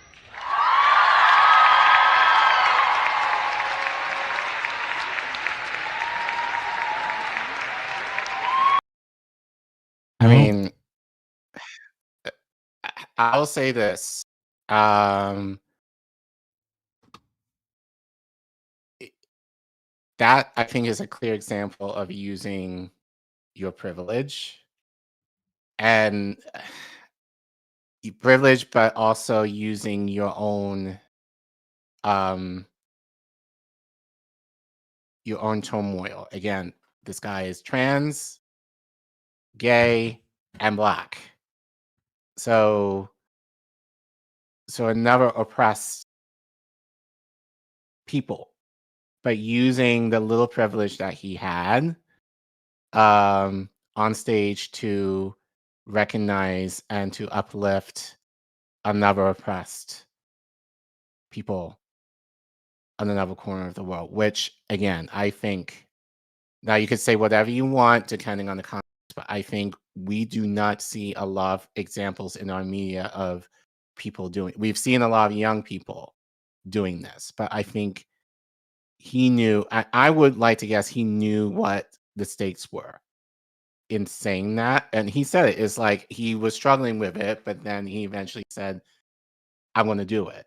So, so yeah, shout out to him for that kind of courage, and I wish more people would be able to do that, to kind of take that stand, even within our oppressed communities in this country.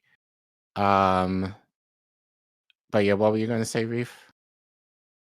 Nothing much. I mean, it's just one, like, it seems like he was getting plenty of support in the room, Right. So, well, he was getting plenty of support in the room, but not necessarily from administration. The administration. Yeah, so funny how that works. Right. So, so if we go to the next slide. Yeah. Oh wait. Yeah, I put that in. Is that a video? Okay. So you put that's why I was like, that's new. Yeah. So this is a tweet from @partisan_12. Law students at NYU have chosen to stand up and teach their university a lesson on justice. Yep. So go ahead. Here we go. So this was after they messed with the person doing the speech, So right.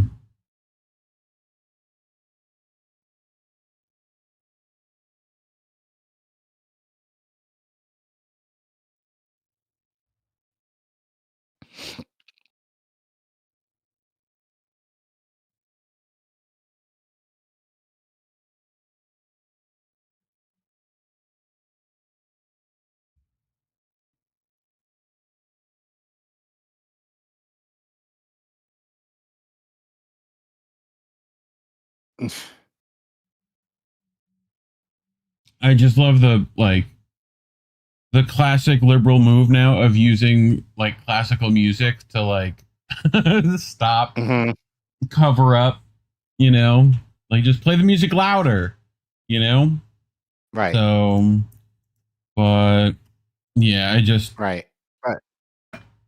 Go ahead. Yeah. So going back to Logan for a second, the NYU valedictorian.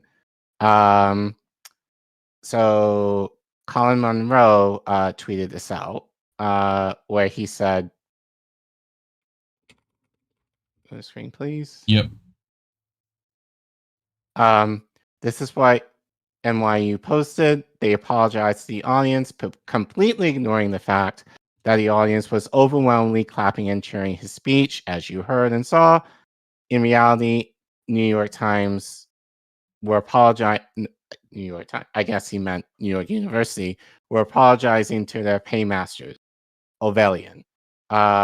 So NYU said, I guess this was on their website, NYU strongly denounces the choice by a student at the Gallatin School graduations today, one of over 20 school graduation ceremonies across our campus, to misuse his role as student speaker to express his personal and one-sided political views. He lied about the speech he was going to deliver and violated the commitment he made to comply with our rules.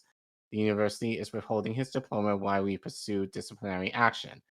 NYU is deeply sorry that the audience was subjected to these remarks, and this moment was stolen from someone who abused a privilege that was conferred upon him.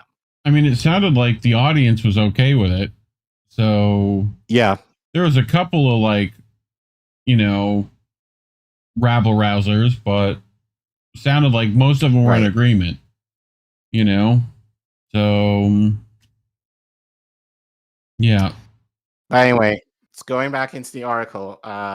So Ines was saying, how schools in this case, and in several cases that we've reported on over the last year, are not really doing a good job on protecting their students. Yeah.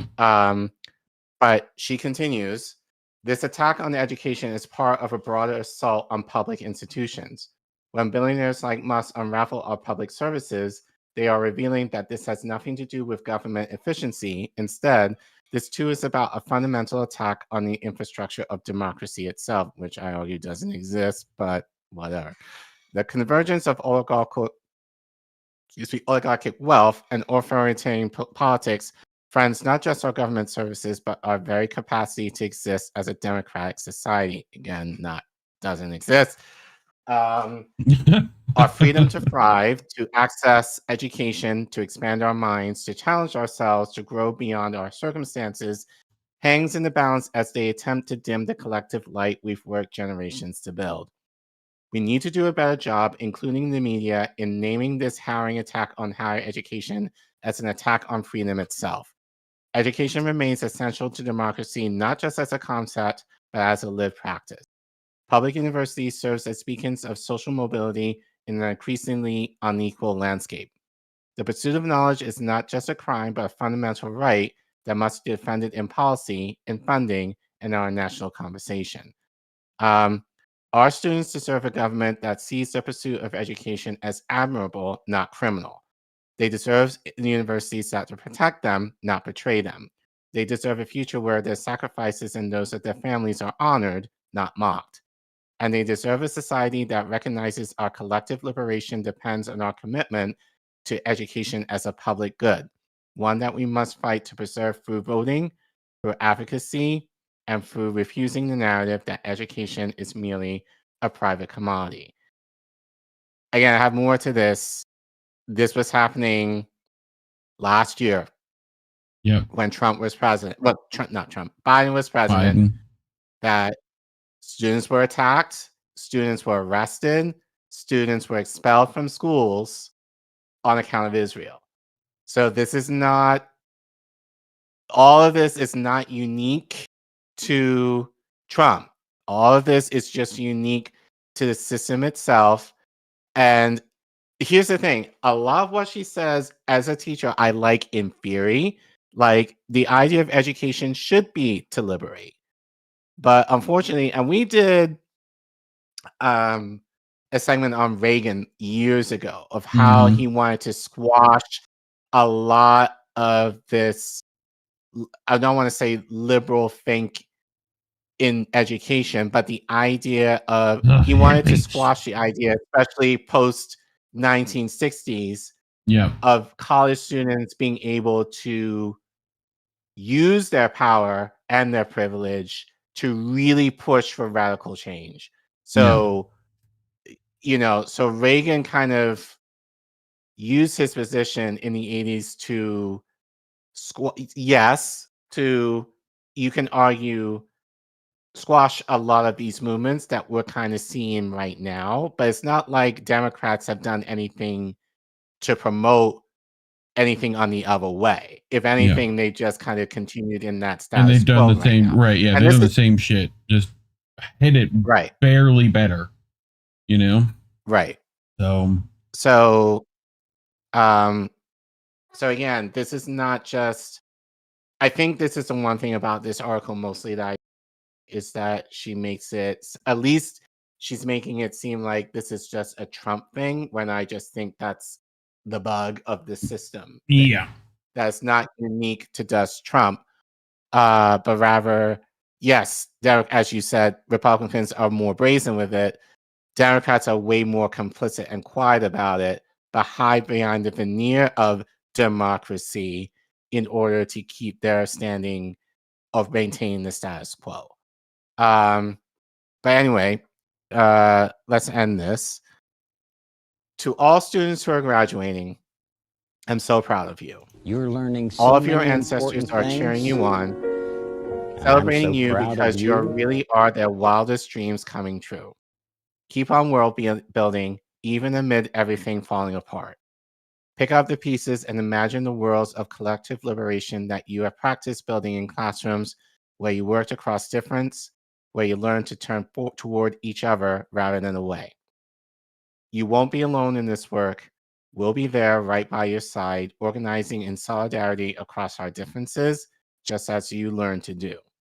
The skills of dialogue, of challenging each other with care, of finding common ground while honoring your distinct experiences, these are exactly what we need to rebuild our democratic institutions. Your education has prepared you not just for your careers, but for the crucial work of collective action that lies ahead. again, I agree with a lot of this in theory, but I don't see this happening. I hate saying this, but I don't see this happening in practice at all. At least in a way that I think truly liberates people to the fullness of what we're capable of doing in this country. So I think the most you're going to get is a lot of reform if we're able to get that, but nothing where, again, I believe education should, I do agree that education should liberate, but it should liberate people to radical change, not to be complicit in the status quo and just kind of ride with it and think that everything is okay. And then bash the other side. And I'm seeing, and this is what I'm seeing a lot right now, not just, I think, in the Democratic Party, but I think just among the populace, that I see a lot of people are like, obviously with what Trump is doing and just being like, oh, you MAGA people, you fucked up, you don't know any better, this is what you get, and all that kind of stuff, blah, blah, blah. So this moral superiority over that, and I'm kind of like, you bitches were going to vote for Biden in light of a genocide. You cannot speak to MAGA in terms of what your president failed to do for them. It's almost like you almost want them to suffer for an account of the failings of your president that you allegedly support. Or some of you claim, oh, I don't support him, but we didn't have a choice in the matter. Yeah, you did have a choice. None. You didn't have to vote for even one, but you chose to because we are built upon this idea of you only have two choices and you need to pick the lesser of the worst choice. So that's kind of what I'm seeing right now is a lot of this moral superiority among liberals who are like, oh, MAGA is getting what they deserve. Black people, who still don't have reparations now. Are we getting what we deserve? Especially for people who didn't vote for Biden, because Biden didn't promise us reparations.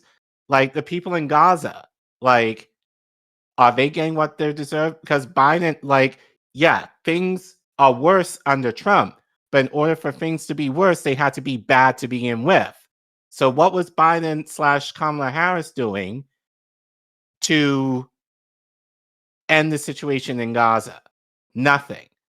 So it's just more that I'm better than you type thing. Yeah. Even the Trump is worse. It's like, in what ways? It's just a kind of false dichotomy, So right. Uniparty and whatnot. You brought this. Yes. So this is our last clip. So just continuing more of the the kind of I guess you can call it resistance. This one did not go viral really, from what I saw, but I think it's still also important to play. So this happened in my neck of the woods in George Washington University here in DC. Valedictorian here, Cecilia Kohler, calls out her administration regarding their complicity, I think in a lot better way, no offense, than Logan did, calling out her administration at her school in terms of their complicity in what's happening in Gaza in light of Israel. So let's see what she says before we end the segment. I am ashamed to know my tuition is being used to fund genocide. I'm going to say that again. I am ashamed to know my tuition is being used to fund this genocide. The university's administration must prioritize the basic needs and rights of students and faculty over the agendas of wealthy donors and politicians.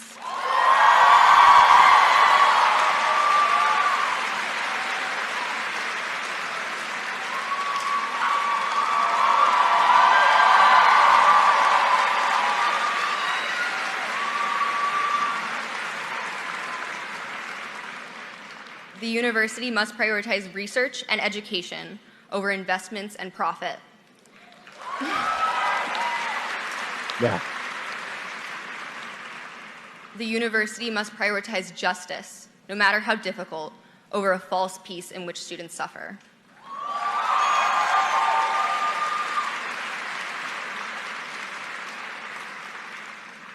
For over a year, we have watched a genocide be committed against Palestinians.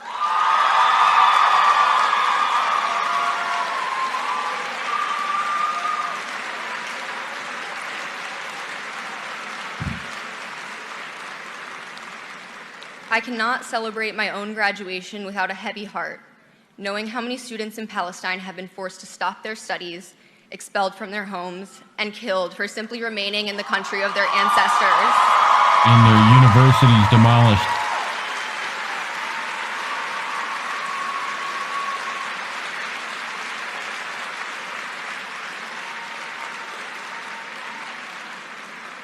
The horrors unfolding halfway across the world may be easy to ignore for those lacking a moral backbone. For the rest of us,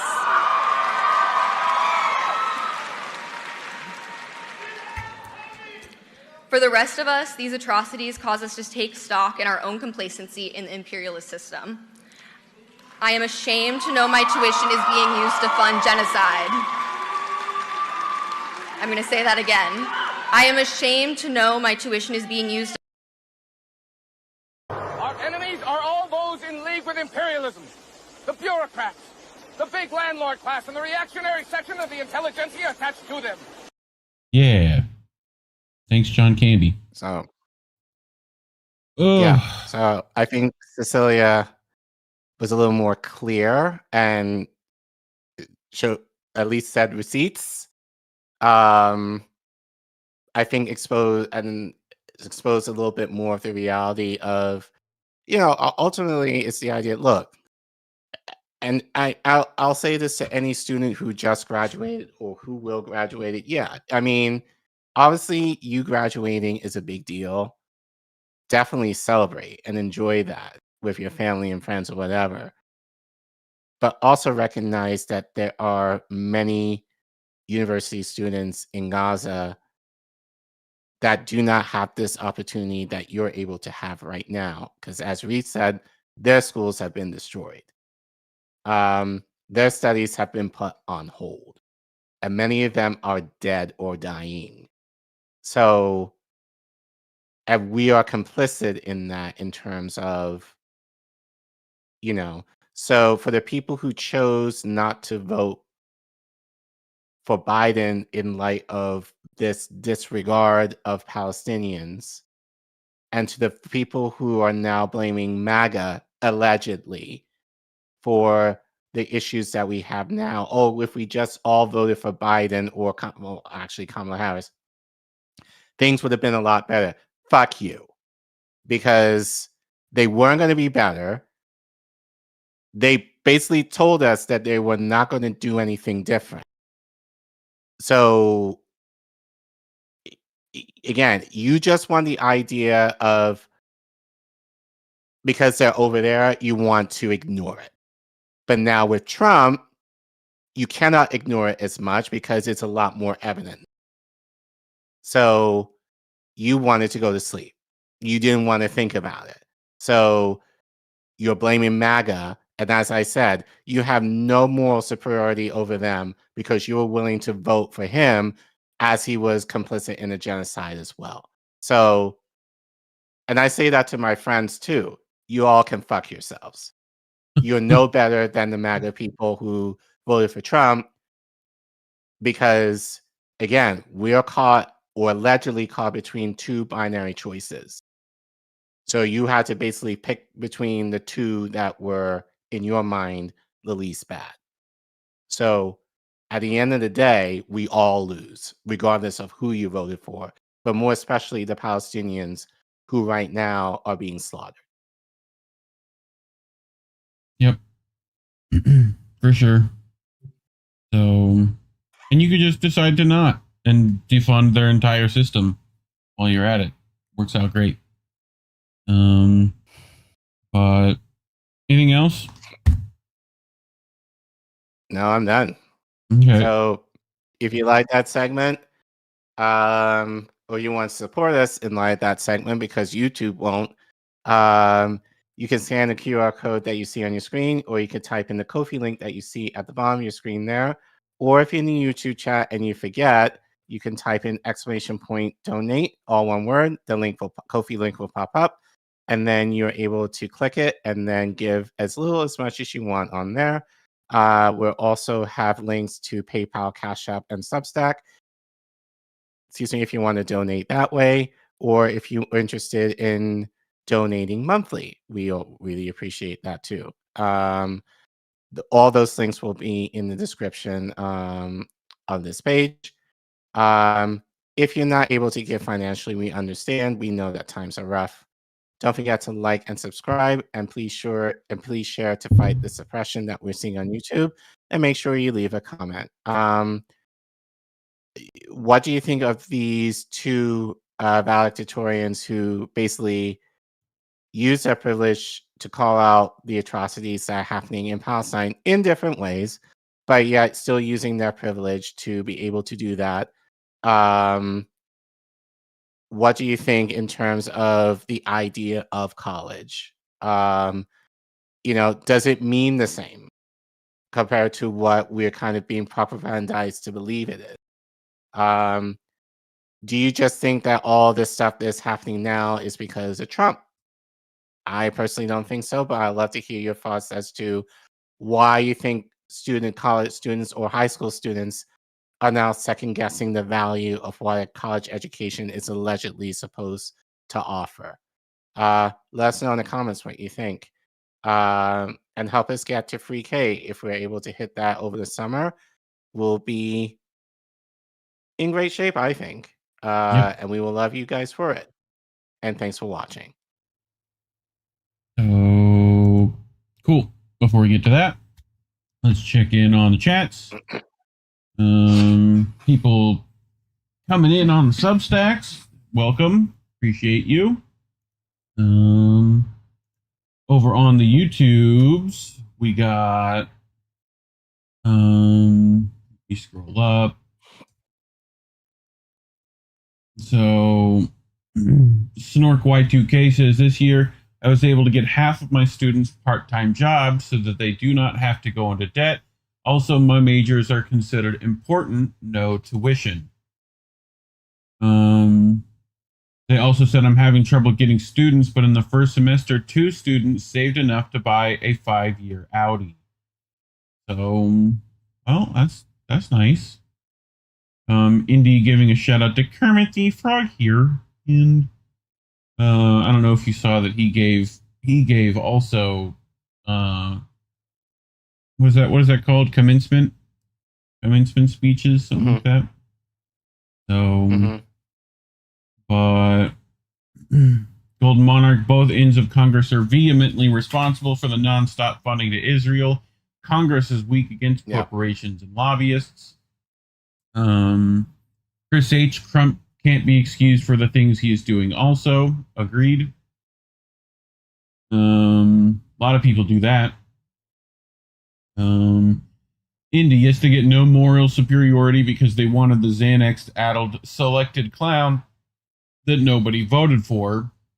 It's a uniparty. Stop playing duopoly and mentions CCOT and crypto and how Trump is worse. The CCOT stuff, I think Biden also had plans to deport people. It just goes under the radar, So they definitely were going to do that on college campuses for Palestinian protesters. That was definitely put out in official statements. So, yay. Start says, Spanish Prime Minister, enough is enough. We cannot remain indifferent while Gaza's mothers and fathers carry the bodies of their children in their arms. Yep. Agreed. I feel like it's a little late, though, from the prime ministers, I feel like they could be doing a bit more out there. But anyway, you ready for our last one? I'm ready. Yep. Cool. So, we had Sam Husseini earlier this evening, but I figured I'd bring Sam Husseini again. I feel like he has another article that went unnoticed by people, so we're going to cover it. But he's writing to end the appeasement how South Africa should be getting more emergency orders from the ICJ on Gaza. Now, he wrote this May the 20th. This was before the actual meeting of South African diplomats and, President Trump. So we'll get into that as well.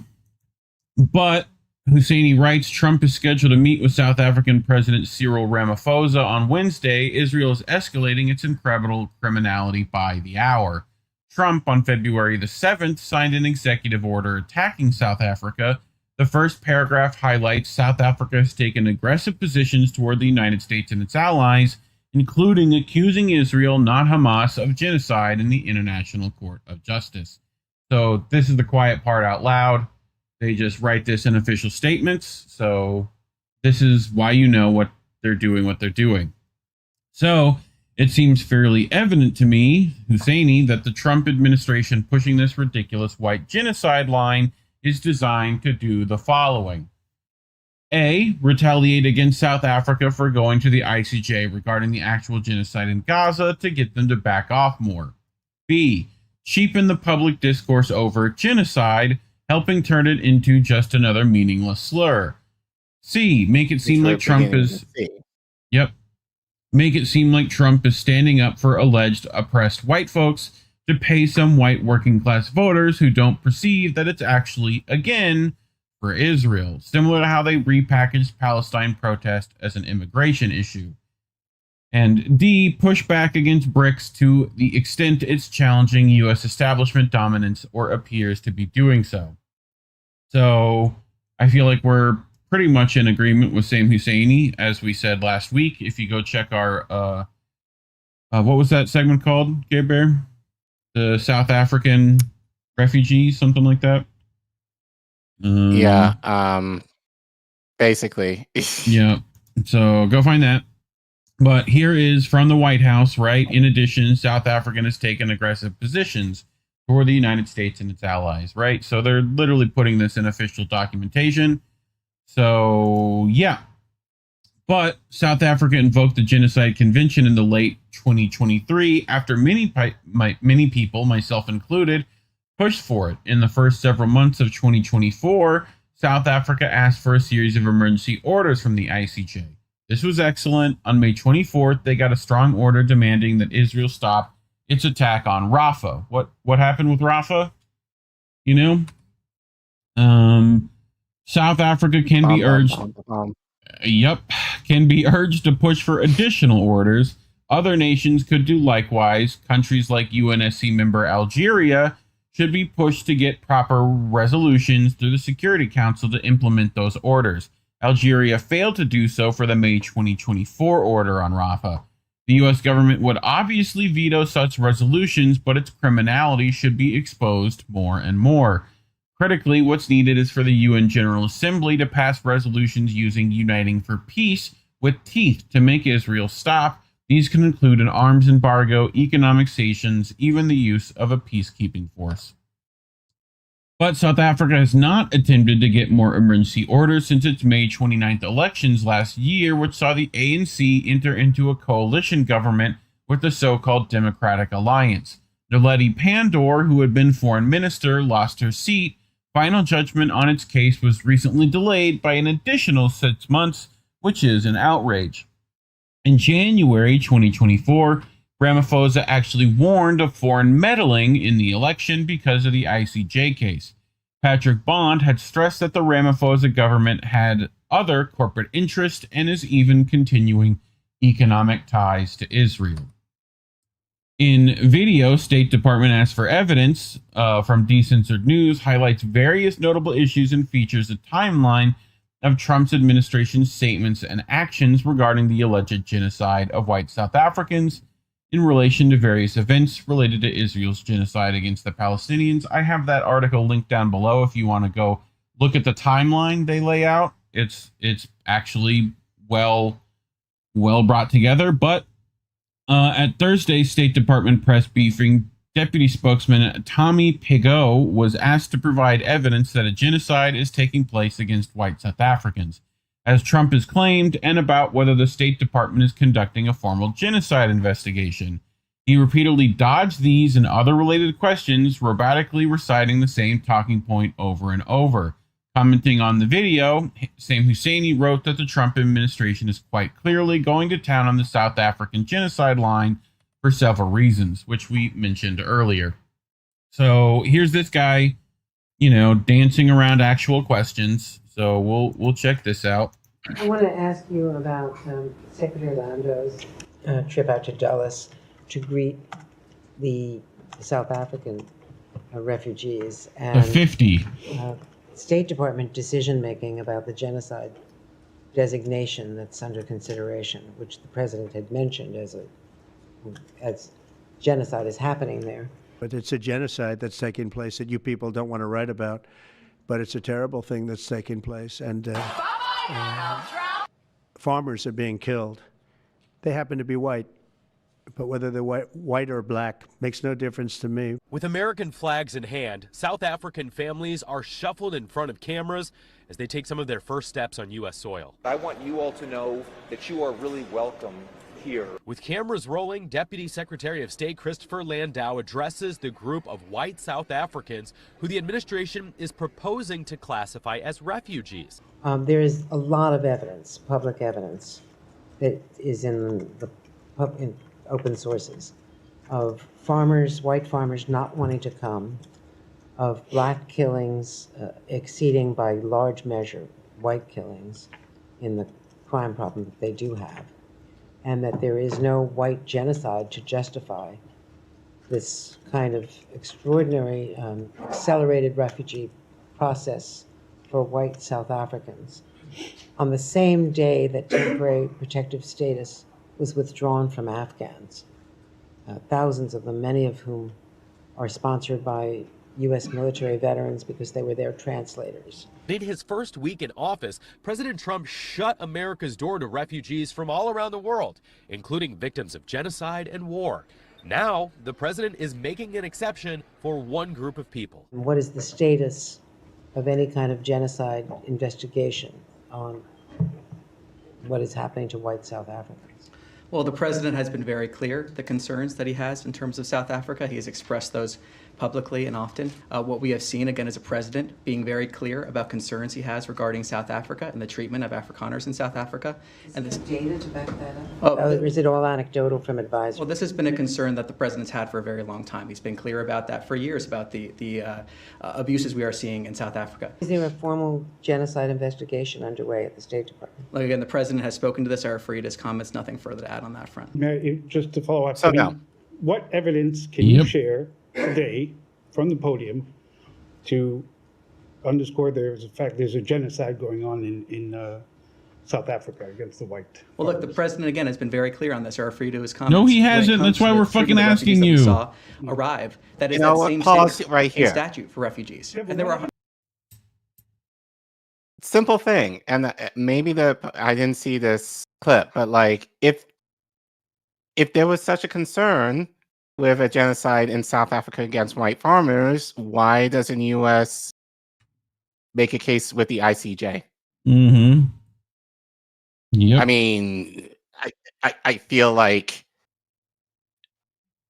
have them investigate it and then make the case, but they have not done that. So, I mean, that to me just seems a very simple thing to ask. Right. Like, if there is such a case, why isn't the ICJ on it? Yep. So we'll see if they ask that, but I doubt it.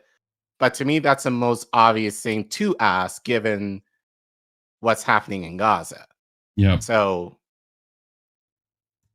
there were harrowing stories that they told about the treatment that they suffered. And you don't want to speak to any racial reasoning for allowing them to come in being white refugees versus not allowing any Latino Let me guess. or No. people of color coming into the U.S. as refugees. No, I don't want to talk about Fundamentally, that. what we have seen are harrowing stories from those Harrowing refugees. And again, stories looking at from this scenario, refugees. we have heard harrowing stories here. That is what. Oh, really? Harrowing stories? Is at issue here. The fact that these people have gone through certain conditions. We have seen that standard for refugees apply. They have gone through this process. It's a priority from the president, and that's why we're seeing the actions that were taken. The determination of genocide is normally something that is determined by the Secretary of State. So just want to clarify, are you saying that this is now something that is determined by the President of the United States? And that's why I think Andrew was asking if there is an investigation in this building into whether that designation for genocide is being determined in this building still, or if something has changed. Well, again, as I said, the president's been very clear about the issues that we have regarding South Africa. No, he He's been hasn't. very clear on that continually. I have nothing further to add at this But point. it's a legal determination. It's not a determination made by the President of the United States. That's why we're asking. Again, I addressed this issue in terms of the president's been very clear about the issues we've seen from the State Department's perspective. There's a priority laid out by the president. We are fulfilling that priority. And again, the stories that we have heard are harrowing. Well, I'm glad he memorized the fucking cue card, I guess. Jesus Christ. Fucking, it's very clear, Collin. Very clear. Harrowing stories. Fucking dumb. Stories. So, we would add that it also cheapens the word genocide as the Trump administration helps carry one out with their partners in Israel. On Saturday, Secretary of State Marco Rubio himself was asked the same basic questions on Face the Nation. Like Pigou, he dodged the question about a formal genocide investigation and failed to provide evidence about what's happening in South Africa.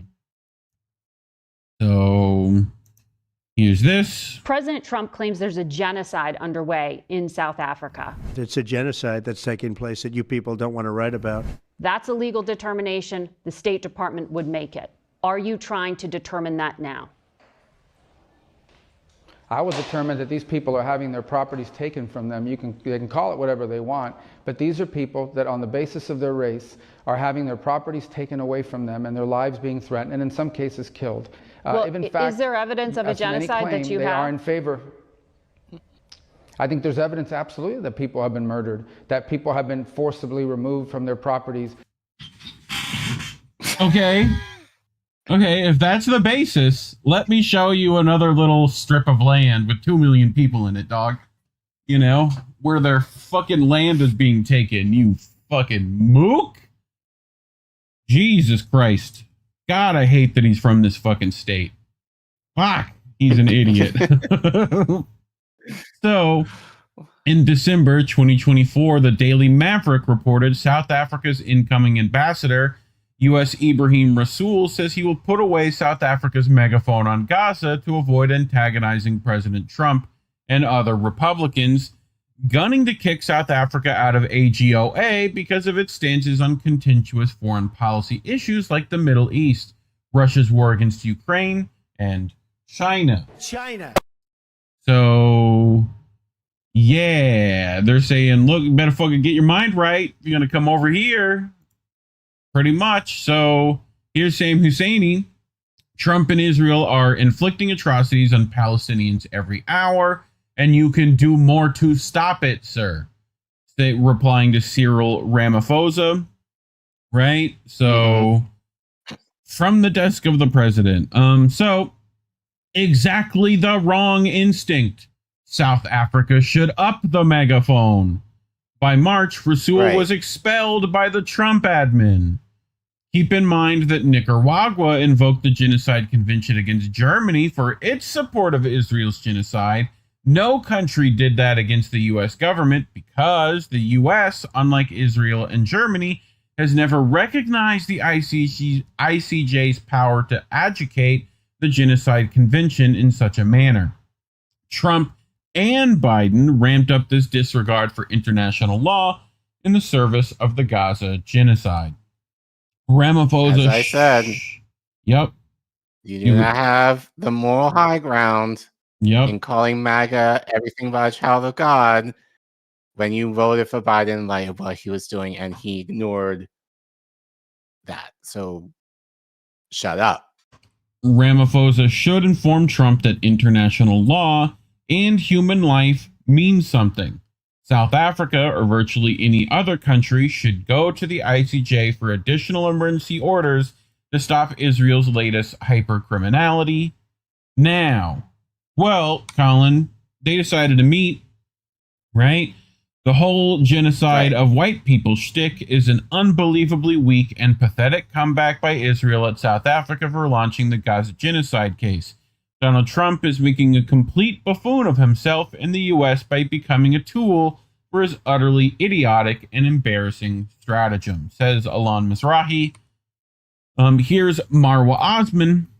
The irony is biblical. Donald Trump sitting in the Oval Office, wagging a finger at South African President Ramaphosa, accusing him of a genocide against white farmers, a conspiracy theory debunked ages ago. Ramaphosa calmly asked, where exactly is this happening? Trump dodges, citing very good information. Spoiler, he ain't got none. Trump will boldly confront a president over a genocide that isn't happening, yet he won't dare confront Benjamin Netanyahu over the genocide that is actually happening in Gaza. No questions for Netanyahu as Gaza is bombed into dust. No Oval Office lectures while children are pulled from the rubble. No outrage while entire generations are wiped off the map. But he pulls out his chair for him, so, you know.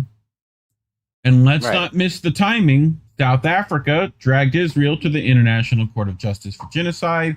Now suddenly Trump is trying to pin genocide on them. Classic projection. Israel's fingerprints are all over this desperate PR stunt, so while Gaza bleeds, Trump points fingers at the wrong country for the wrong crime to protect the right war criminal. History will remember who looked away. So, Husseini, none of these South African ministers thought to bring an iPad and show some of the hourly carnage from Gaza.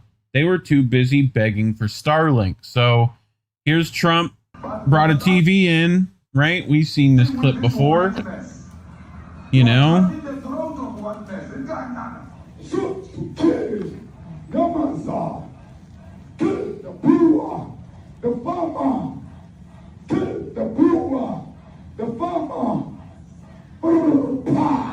This lady's smile is hilarious, though.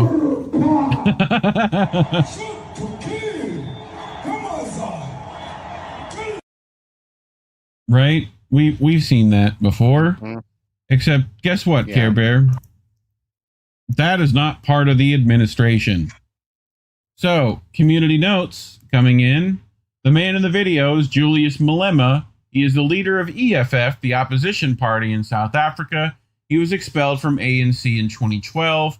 Although Kill the Boer is a controversial song, it should not be taken literally. This is an anti-apartheid song dating back decades.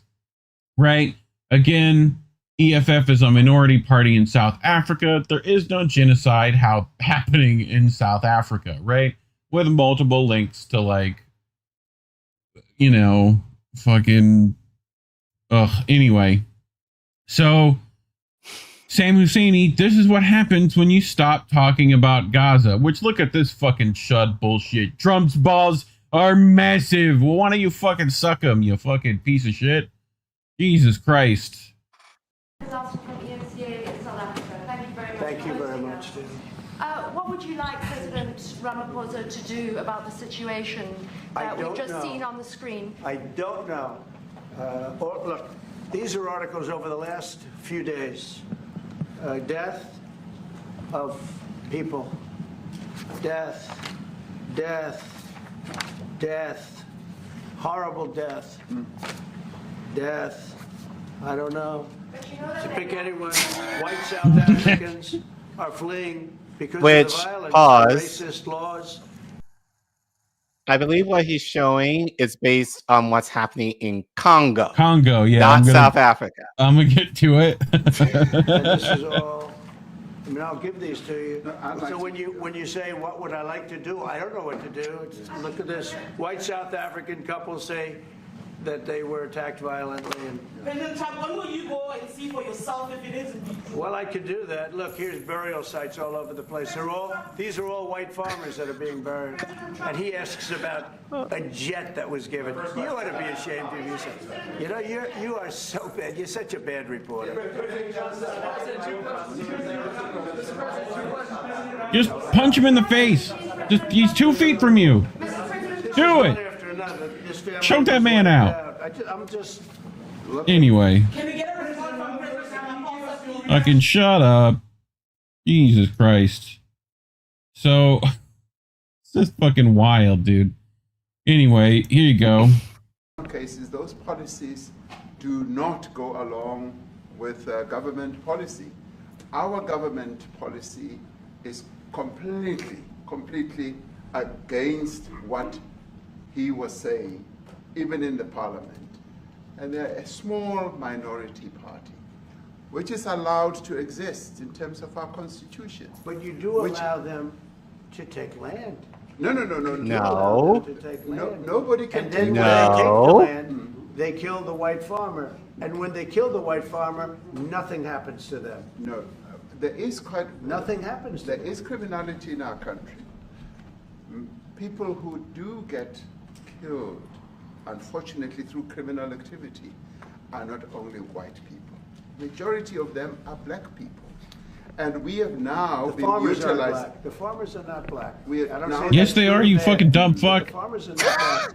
And the people that are being killed in large numbers, and you saw all those grave sites, and those are people that loved ones going, I guess on a Sunday morning, they told me, to pay respect to their loved ones that were killed. Their heads chopped off. They died violently. And, you know, I mean, we're here. We've never been a part of killing people violently, though. Here, but I will say this, that if the news wasn't fake, like NBC, which is fake news, totally, one of the worst, ABC, NBC, CBS, horrible. But if they weren't fake news like this jerk that we have here, if we had real reporters, they'd be covering it. But the fake news in this country doesn't talk about that. They don't want to talk about it, but now they have to talk about it. But they won't. This won't even be a subject. They'll have him talking about why did a country give a free, think of this, why did a country give an airplane to the United States Air Force? Yeah, why? United States, not to me. To Why the would they do United that? States Air Force, so they could help us out because we need Just because Air they- Force One until our. Trump is a fucking business deal. You never do shit for free. He knows this. He's a shit fucking businessman, but he knows this shit. That's Air Force One. It's being built. 2 of them being built. But Boeing's a little bit late, unfortunately. So why Yeah, did why? they give us a plane to the United States Air Force? That's what that idiot talks about after viewing a thing where thousands of people are dead. I'm sorry, I don't have a plane to give you. I would Yeah. take it. I would take it. If your country offered the United States Air Force a plane, I would take it. Okay. What a fucking dude. It's just fucking. I don't want to do this no more. Fucking stupid shit, dude. Anyway, so Sam Husseini again. Apparently, it was worse behind closed doors. Ramaphosa says he complimented Trump on his peace building in the Middle East. We said we'd compliment you on the efforts you're making. No, it didn't come up. And we got an impression that President Trump's approach to the ICJ is that, you know, let the process unfold, but at the same time to focus on peace building in the Middle East, precisely what we complimented him on. We said, we compliment you for the efforts that you're making to build peace, because we as South Africa also want to be part of that process. And we want to be part of that process even between Israel and Palestine, to be able to participate in a peace-building process, so that in the end there should be peace between Israel and its neighboring countries, particularly Palestine. So the ICJ issue did not arise during the night. Two-state, all that. Fucking dummy. Fucking. Colin's face is just fucking great. Just screenshot that for me. Thank you. I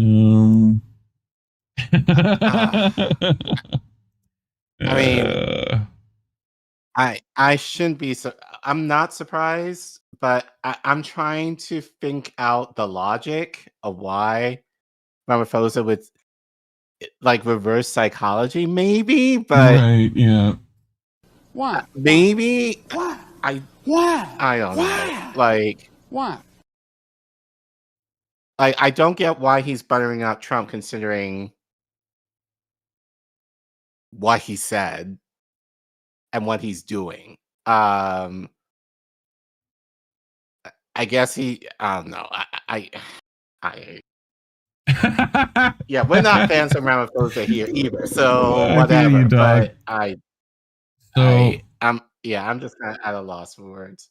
Friend of the show, Zay Squirrel, what Trump did to the South African president shows the contempt the U.S. and West generally have for anyone they consider to be weak and who dares defy their Zionist depravity. Accusing them of a bullshit fake genocide, all of Israeli Zionist masters doing an actual genocide. I know there are economic considerations, but South Africa can't let this stand. They must immediately cut off all diplomatic ties with the U.S., make the full turn to China. You are the most advanced African nation. Do not let these genocidal Zionist scum treat you like this. I'd argue don't let China do it either. It's the current South African government is too pathetic to do this and will just sit down and take this disgusting humiliation imposed on them by genocidal Zionist subhumans like Trump. Then the EFF and Julius Malema will do the right thing and restore their honor and dignity. It was a huge mistake to even go there. Did you not see what he did to his Arab puppet slave boy, King Abdullah of Jordan, making him blink so fast in fear and terror that he was about to get cucked, frightened to death of saying even a single purely symbolic word against Trump's Israeli masters? Say what you want about him, but at least Sisi was smart enough to cancel the humiliation ritual. Why did you subject yourself to this? That by itself was already a grave act of political malpractice. The only reason you should have gone there was if you were going to forcefully call out Trump's depraved, deranged Zionist rants and stand up for the sovereignty and dignity of your own country. Instead, you let yourself be treated like pathetic, weak, powerless servants. Again, if the current government and president do not immediately cut off all diplomatic ties and instead just accept this humiliation ritual, they must go. The South African people cannot accept this. Let Malema show you what real dignity, honor, and sovereignty looks like. You were saying? Just same all shit? That. Agreement? Well, yeah, all of that. Like, it just, yeah. Also, the entire media and political class will ignore this, but Trump, the Zionist cunt, in his recent speech to his Arab puppet slave said, "We do not want to interfere in your domestic affairs." This is celebrated by MAGA cunts as a huge momentous shift away from neocon globalism to America First nationalism. But of course, it's a fucking joke. The MAGA Trump Zionists do nothing but interfere in the domestic affairs of other countries if they dare defy the dictates of the US, NATO, Israeli Zionist empire. Cuba, Venezuela, Bolivia, Brazil, Ecuador, Peru, South Africa, Iran, Libya, names the country, and you will find Zionist Trump-appointed neocons doing their typical enforcement with threats and implementations of sanctions, a euphemism for economic terror campaigns that have killed tens of millions, the weaponization of terror proxies like the MEK targeted at Iran and the Zionist Jelani fascist death and rape squads that were put into power in Syria, and of course the direct threats and acts of war like they did against Yemen and are going to do imminently against Iran. But who is exempted? The US, NATO, Israeli, Arab shield puppet regimes who operate vast networks of rape dungeons where they mass torture and kill anyone who writes a slightly critical tweet of their rape dictators, and who fund and arm death and rape squads in Sudan, Syria, Libya, and all over the world. J.D. Vance, who was a slave of Zionist billionaire Peter Thiel, went to Germany to scold the Europeans for not allowing enough free speech, by which he meant the speech of genocidal Zionists like himself, as he and the entire Trump regime fully support the European fascist Zionist censorship and suppression of anyone who was anti-genocide, and began enforcing the same in the US with the kidnapping of anti-genocide people. Trump is a pure globalist, except he is even more fanatical and crazed in his slavish devotion to Zionism than his predecessors. He is even more fanatical enforcer of Zionist hegemony than others who came before him. This is, of course, the irony, that the entire MAGA movement is rhetorically filled with endless rage whining about globalism, the W-wave Klaus Schwab Soros, while itself being the most ideal expression of globalist Zionist hegemony. So, said the damn thing, didn't she? Ramaphosa playing pathetic defense while he should be wagging his finger at Trump about the Gaza genocide he is helping to conduct, like he can't pull out an iPad and show clips of tons of carnage by Imperial Israel from just the last few days. Same Husseini on it as well. Alon Mizrahi, white supremacist. The U.S. has never had a racism problem, but let us tell you about the predicament of white people in Africa. Yeah, okay. Husseini, I hope Ramaphosa and every minister at the meeting are greeted with heaps of rotting fruit when they arrive back in South Africa. They glad-handed someone actually committing genocide, and he accused them of genocide while unwilling to call him out. Pathetic, says Sam Husseini. Yeah. Closing thoughts? Yeah, that...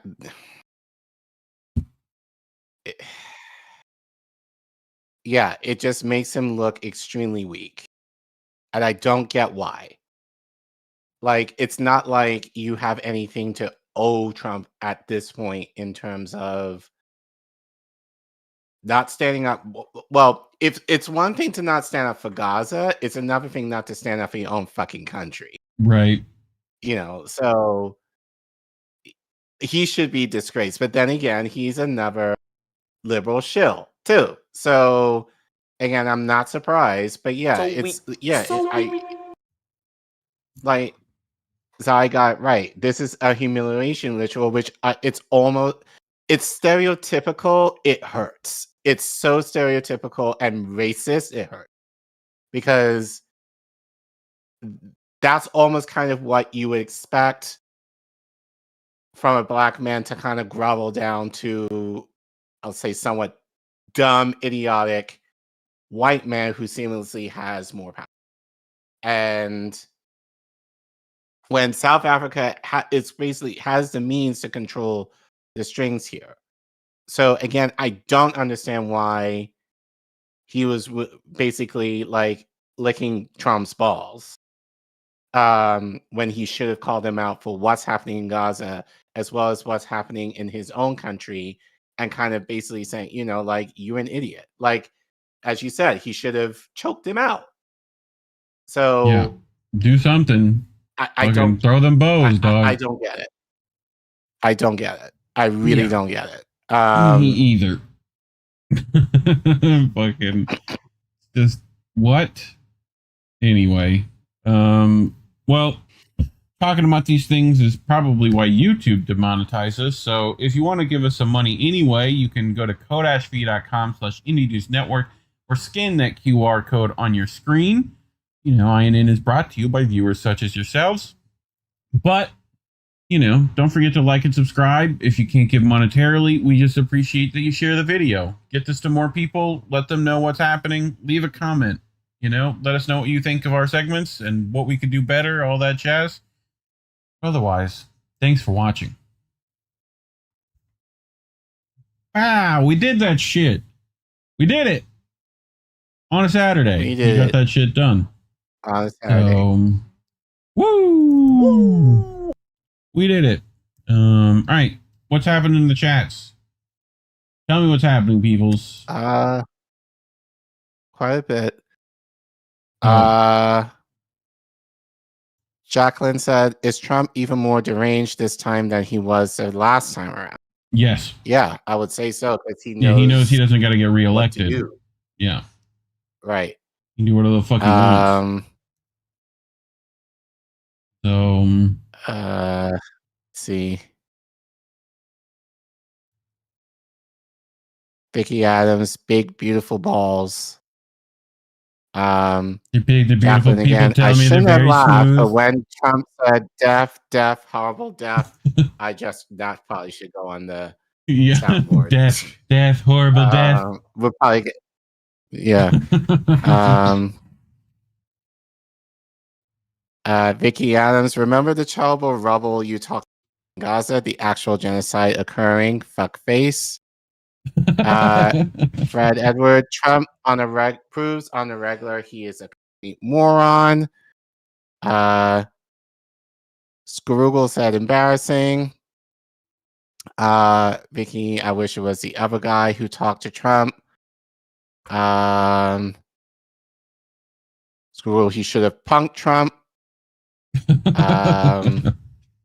Fucking Ashton Kutcher's gonna pop out, you know? Oh, yeah, just I guess a lot of like what the hell in the chat. So yeah. Jacqueline said, got informed by bad cookies earlier that there are a record number of U.S. citizens applying for British citizenship. Oh joy, we're going to be flooded by a bunch of rich liberals. Yay! Yeah, don't let them in. Don't let them in. Don't let them in. Do not come. As a Brit myself, do not let them in. Fucking, it's all fucking streets, isn't it? You fucking better keep them out of that shit. You know? Vicky Adams, I wish it was the other guy who talked to Trump. Imagine if it was the kill the board dude showing up. Be like, nah, dude. You know? Fred Edward, Trump proves on the regular he is a complete maroon. Yep. We read that. Did we? My apologies. Yes, I read that. Skrugel says, isn't it? Anyway, I think that's it. I think we got through them. That is it. Cool. Well, here's the schedule for, I think, this week, 5:24 to 5:30, something like that. So at least the last little bit of it.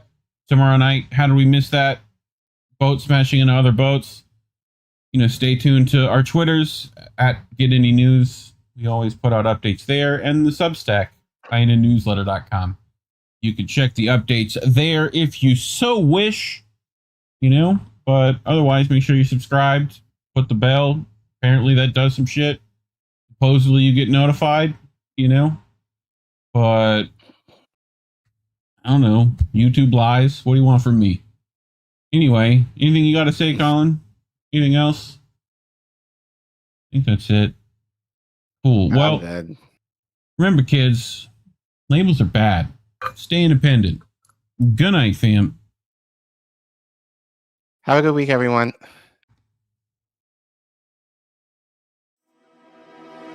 We want to talk right down to earth in a language that everybody here can easily understand.